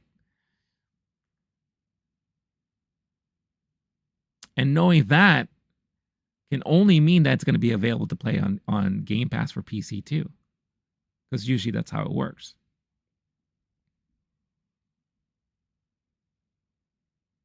So yeah, it's no surprise that their focus is this way, because it makes a lot of sense to me. And Sony needs to figure that out. And it looks like they're trying to, especially on the PC side of things. You know. But there are a lot of other things that they need to focus on and figure out. Because even though they sold those many consoles, keep in mind, consoles do not make revenue for most companies. They usually sell it at a loss. But it's indoctrination. You have a console, you're part of the family now. With Xbox, and they talked about this during their podcasts, it's a platform that includes the console, PC gaming, Game Pass. That's the platform. If you want exclusive experiences for Xbox games, buy the console. If you just want to be able to play them, you can play them on PC. And now for a select few, you're going to be able to play them on other consoles as well. So I thought those were like major points that was made yesterday. I know a lot of people are out there and saying, "Oh, that podcast was full of shit. They didn't really say much of anything. It was a nothing burger." Maybe for diehards who are looking for more answers and more clarifications, but that's not what that podcast was made for. That podcast was made for the general consumers who may have heard some of this stuff and want to know what's going on. This was made for investors, stockholders, and for press. That's it. Sorry, guys. If you want to learn more, you're going to have to wait like everybody else. But this is just for them to address the rumors, address the elephant in the room, and to kind of give you an idea of what is to be expected for the year in the future. They hinted that there's going to be another announcement in June, so you're going to have to wait for that. But there are some things that they brought to the table yesterday that I found interesting, but also, again, not surprising. Like I said, the mention of Game Pass on how it's growing. The focus on hardware. I said it before, they're not going to be giving up on hardware because it's a way to get into the homes of people. Again, it's indoctrination. You own the hardware, you're part of the family. If you want to play the games the way they're supposed to be played, buy the console. But you don't have to, because if you own a capable PC, or if you happen to be a PC gamer, you can do the same thing there. And I think what they're trying to do as they look into what their next piece of hardware is going to be, which they mentioned was going to be the next evolution of technology, right? To be on the precipice of advancement in technology, leaps and bounds. I don't know what that really means, but I think what it means is exactly the same thing that Sony's thinking. They need to build hardware that is going to be very easy for developers to program for, that can easily allow them to port over to PC and eventually port over to other platforms. They need something that will work with the developers. And they mention that a lot. We build consoles not only for gamers, but for the creators to be able to create on. And I love that messaging that they have. You don't hear Sony saying that. You know, Sony in a way is kind of like a dictator. It's like, we build the console. You like it, you like it. You don't, you don't. Sorry. But if you want to play this game, you're going to have to buy it. We might port it to PC, but we're not sure yet. That's kind of Sony right there. Or we don't know how. And I'm not hating on Sony. Look, I'm not. But I have always been critical of their business decisions for the longest time, even when I was working in the industry. I've been always critical about their decisions. They used to be good, and then something changed and they kind of lost their way a bit. So we'll see what happens. But the major, outside of hardware, Game Pass, focus, Phil Spencer also mentioned that and clarified the whole idea about exclusivity. And he kind of confirmed what I already knew based off of things I've heard. I can't say about that stuff, but I've heard some things.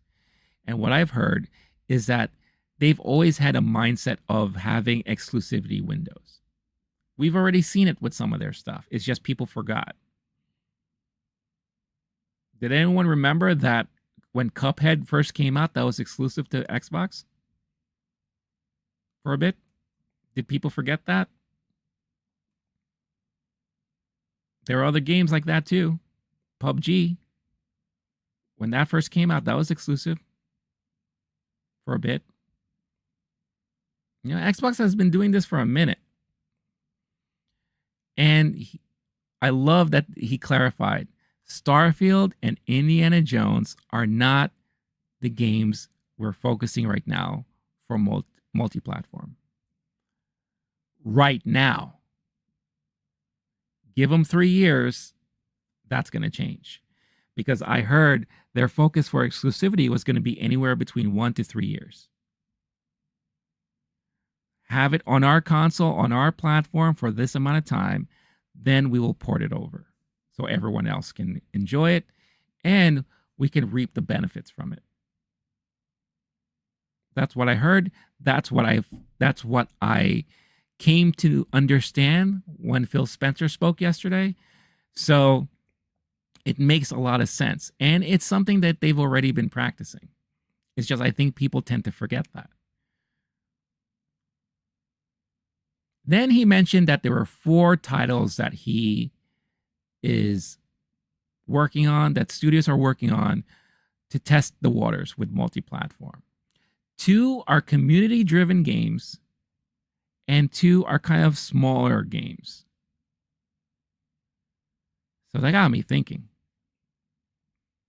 When he said that, the minute he said community-driven games, the first game that popped into mind was Sea of Thieves. And I said, I bet you they're working on Sea of Thieves, that they're going to move that over.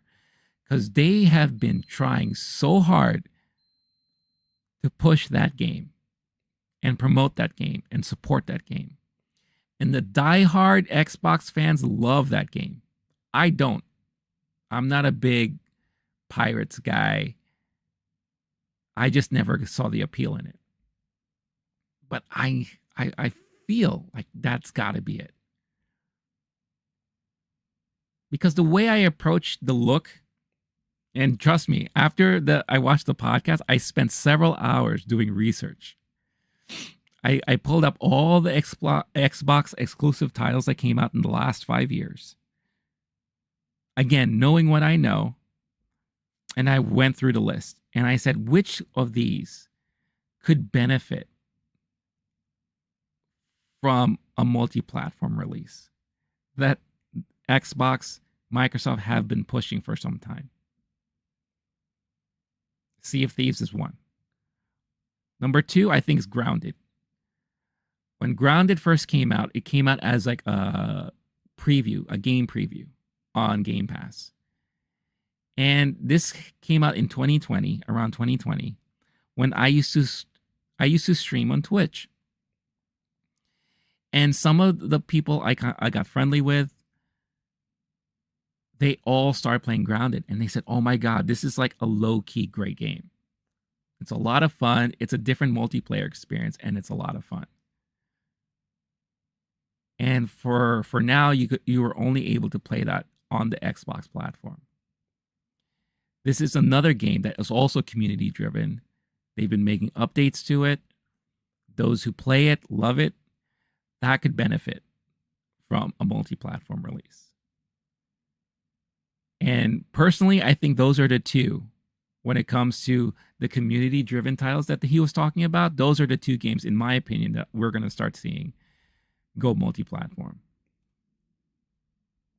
Now, for the next 2 titles, I could narrow it down to 3 in my mind. And also, let's get things out of the way too. We are not going to ever see Halo outside of Xbox. We're not ever going to see Gears of War outside of Xbox. And I highly doubt that we'll ever see Forza outside of Xbox. Those are their babies. Those are Xbox games. Most Xbox lovers will buy an Xbox for any of those 3 titles or any of those 3 franchises. That's it. Done deal, story, door closed. Don't even think about it. But as for the smaller titles, I went back. And I said, at first, I was thinking, could they do Hi-Fi Rush? It's still kind of new, but it got enough buzz and attention and a lot of praise that I could see it benefit from having it released multi-platform. So maybe Hi-Fi Rush could be one of them. But I went backwards a little bit. And I thought about, well, what about Sunset Overdrive? Sunset Overdrive was one of those games that when it first came out was very praised and was exciting for Xbox owners. but it remained exclusive to Xbox for a very long time. Still is. Could that possibly bring life back to a game like that? Or are we going too far back? Because I think this came out in 2018. But it's a possibility. I could see a game like that do well on a PlayStation console, or especially on a Switch console. I can see a game like that do really well. So I was thinking like those two. Let me look at my list here. I was thinking like those two that stood out. We'll never see a flight simulator. But another one that kind of stood out to me, now this is going back to, was Quantum Break. With the love of Alan Wake 2 coming back, and how funny or how interesting people were trying to tie Alan Wake 2 to Control. It's all Remedy, right? Quantum Break was another one of those type of games that people really enjoyed. And now with like this renewed interest in Remedy, I could see Quantum Break now finally getting out of Xbox and going other platforms. PQ. Funny part is Sunset Overdrive is by Insomniac. Yeah, exactly. That was an Insomniac Studios game. That's why I think if anyone knew how to port it over to PlayStation, it would be them. So it would make sense to me that that could be one of the two that he's talking about.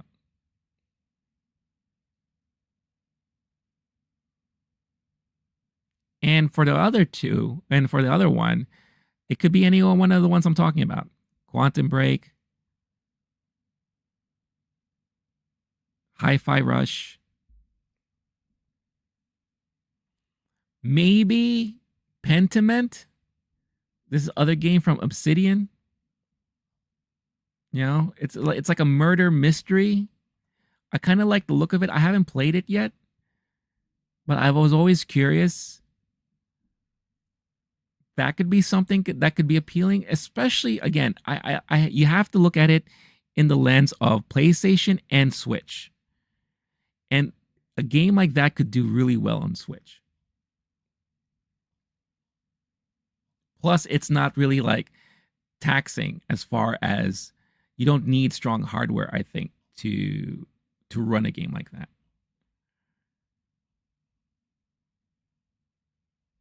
And the only other title I could think of is Ori and the Will of the Wisps.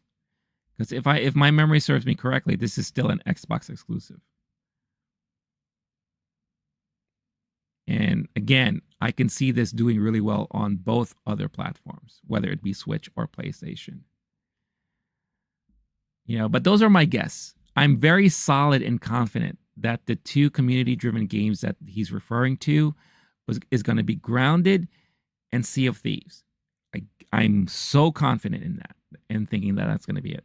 As for the other two, it could be any one of these that I'm talking about. Hi-Fi Rush, Sunset Overdrive, Quantum Break, maybe Pentiment, and maybe Ori and the Will of the Wisps. Those are my guesses right there. It's those two that I'm not fully confident as to which one to choose, but it could be any one of those. Yeah. So we'll see. Let me know what you think in the comments. If you're watching this on the replay or live right now, which games do you think are going to be the 4 that are going to go multi-platform this year? And it sounds like it was going to happen this year. Am I wrong? It sounds like that's what it sounds like to me, at least. So that means it's stuff that they've already been working on. Again, which wouldn't surprise me, right?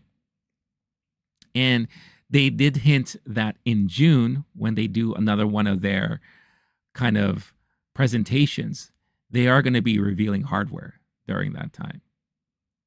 or talking more about hardware. So don't be surprised if you're going to start seeing like a Xbox Slim, like an Xbox Series X Slim, all digital, maybe a new controller.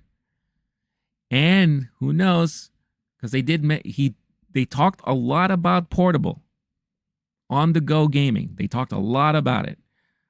Again, won't be surprised if somehow, and for some reason, they may talk about either a partnership with a portable PC company, or they're going to make their own. So Lenovo makes one, right? But then you have like Asus that makes one. Of course, everyone knows about the Steam Deck. You have your ROG allies. So they see where the important stuff is right now. And I agree with them 100% that the focus on gamers have been spread out. It's no longer tied to just console gaming. You had PC gamers that have always been playing on PC for the longest time. You have the casual gamers who now play on mobile almost all the time. You know? So they're trying to find their way to get their platform accessible on all of these different avenues. Because at the end of the day, they are no longer Xbox, the console. They are Xbox, the platform, which includes console, PC gaming, and Game Pass. It's a suite, very much like Microsoft Suite. You know, and I think that's where their focus is really going to lie on, and we're going to see a lot more of them exploring these different avenues and going off into these different realms. And Sony is going to try to compete with that. Xbox knows that they can compete with Sony in console sales, and they're okay with that. They're fine. Again, they sell them at a loss for a reason. It's indoctrination. We just want, if you want the experience, you could buy the console. But you don't have to. Because if you buy the console, more than likely you're going to buy Game Pass. But if you're not on the console, you could still buy Game Pass on PC. I still think it would make a lot of sense, and it'll be amazing if somehow they came up with their own Game Pass like OS. Like Steam OS. I think that would be amazing if they did something like that. But who knows? We'll see. The future is going to be very interesting in this industry. An industry that's going through a lot of shifts and changes. And the changes and switches are coming from the audience. Because the audience are finding themselves playing games multitude of different ways. And it's not just one dedicated way anymore. Look at me. Yeah, I love playing on consoles because I love sitting on my couch, but I also play on my PC here. Now, I'm not a big, huge mobile gamer, but I know PQ is. I have other friends who are. I mean, PQ just mentioned here in the chat, handheld PCs are big thanks to Steam Deck. They could just take the insides of the Surface Pro line and make it themselves. Microsoft has always been a service company. The hardware is just part of it. Exactly. Absolutely. But I think people just don't understand that, or they refuse to acknowledge that. They try to come up with this whole, and again, I hate to bring this up. I already talked about this before. You know, the whole console wars thing, that doesn't exist. That's a fabrication from the fanboys. That died in the 90s, the whole console war stuff. Now it's just preference. And that's it. I posted a survey on the YouTube channel and on Twitter. If you haven't had a chance to check it out yet, check it out. I asked a simple question. Where do you find yourself playing games the most these days? Like what method?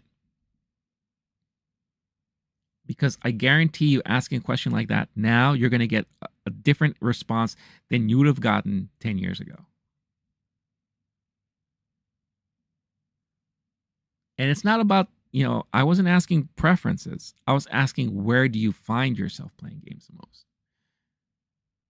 And like I said, people play games everywhere now.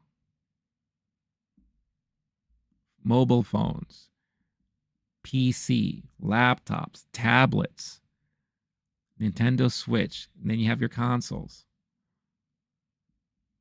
VR, right? The Meta Quest, it's its own thing. So the Switch is going to affect these companies in the future, and they're going to have to learn to adapt. And I think Xbox has already started that a while ago. And then Sony will have to figure it out for themselves. Nintendo's fine. Nintendo will always be fine because they understand their model. They understand their foothold in the industry. And at the end of the day, if you want to play the next Mario game, if you want to play the next Zelda, Metroid, you have to own a Nintendo console. And now that their home console is also their portable console, best of both worlds. They figured it out. Who knows? What if all of a sudden Microsoft came out and they're like, guess what? The next Xbox is going to be a Steam Deck competitor. What? You can dock it at home, play it as a console, or take it on the road with you. It's going to have a sucky ass battery life, but oh well. So does all of these other devices. Console Worlds makes no sense. It's just you do you. Yeah, you do you. Exactly. Yeah, that's why, like, when I see it online, like these people like bitching about PlayStation or bitching about Xbox, I'm like, come on, stop it already. Let people do what they want. It's all about choice. Could you imagine if we had one manufacturer making TVs? That won't make any sense. Plus, where would the innovation come from? Could you imagine if like Sony was the only brand of TV out there? That would not benefit anybody. So yeah. So that's the bulk of the major news from this past week. And again, it is very interesting to talk about because it is a switch that we're seeing. It is a change. And you can criticize, you can do whatever you want. But right now, it is an interesting time. It's also a time that also doesn't make a lot of sense to a lot of people. And I get that. I understand that. You know, but at the end of the day, we're just going to have to wait and see what happens. But we decide what we're going to want to do. Don't let these companies decide for you. You know, play on what you want to play. Play where you want to play. You play you. Should that be the tagline for something? You play you. That doesn't sound right. All right. Before we head out this morning, again, thank you so much for tuning in. One last bit of video game related news I wanted to bring up here.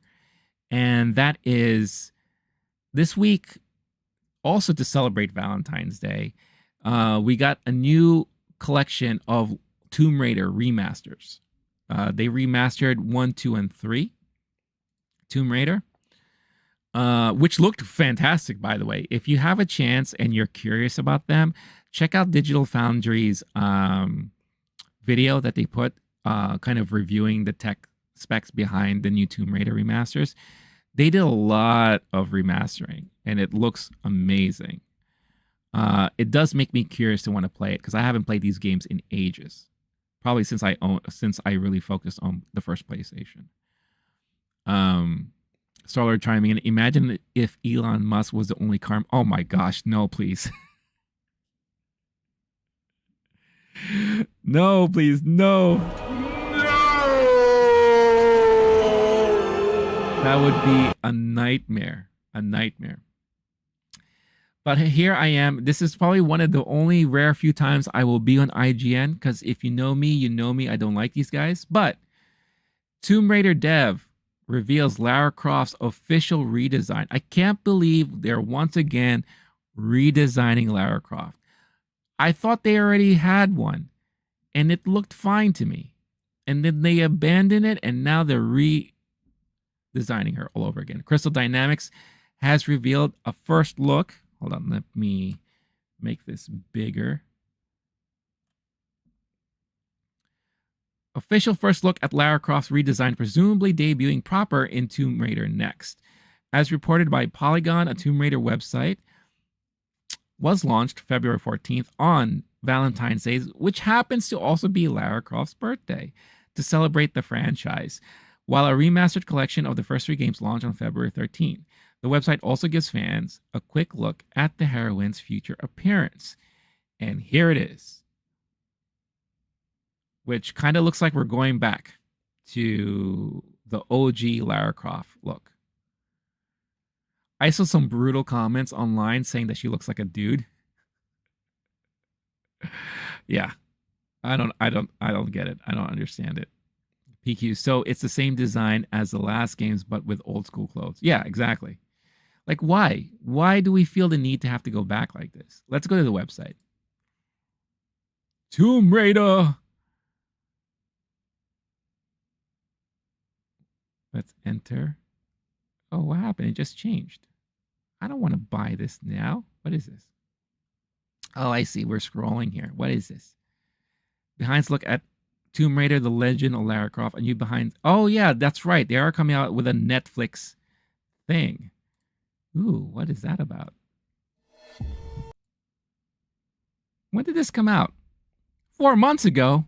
How did I miss this? All right. I don't know if this is going to get me flagged. So let me just scroll through here.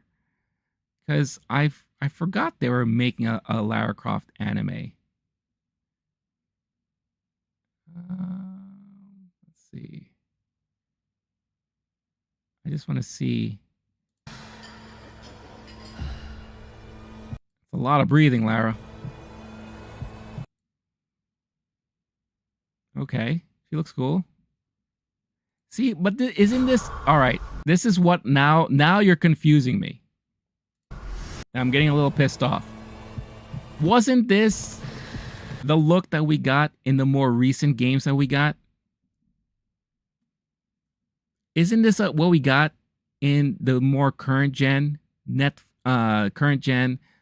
Tomb Raider games, right? The more rugged look.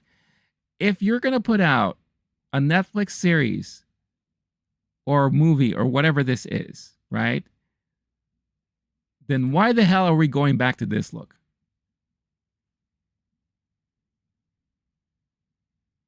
This makes no goddamn sense to me.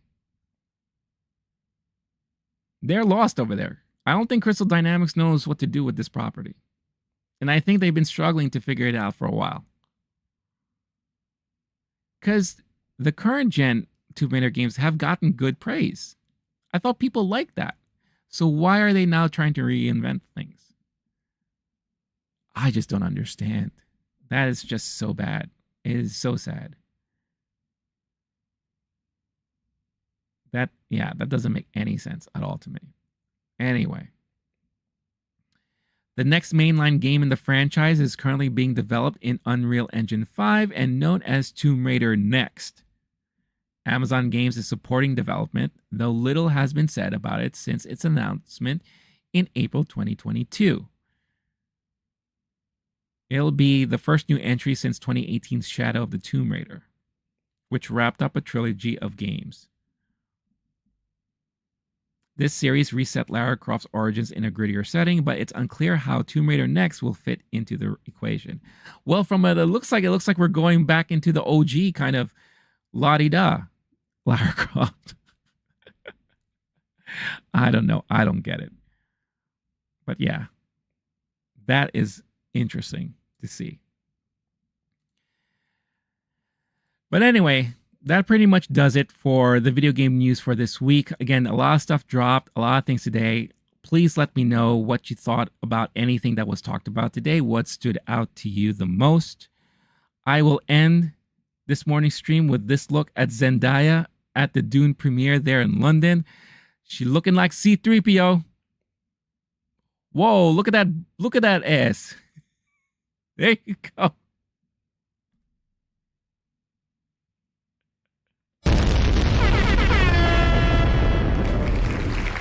Yeah! I'm gonna come. There you go. Zendaya with her ass. That's what Tom Holland gets to look at every day, folks. But she came out full on C-3PO. Wow, more power to her. I mean, look at her go there. Boobies all out and everything. Forever encased in glass. Break in case of emergency.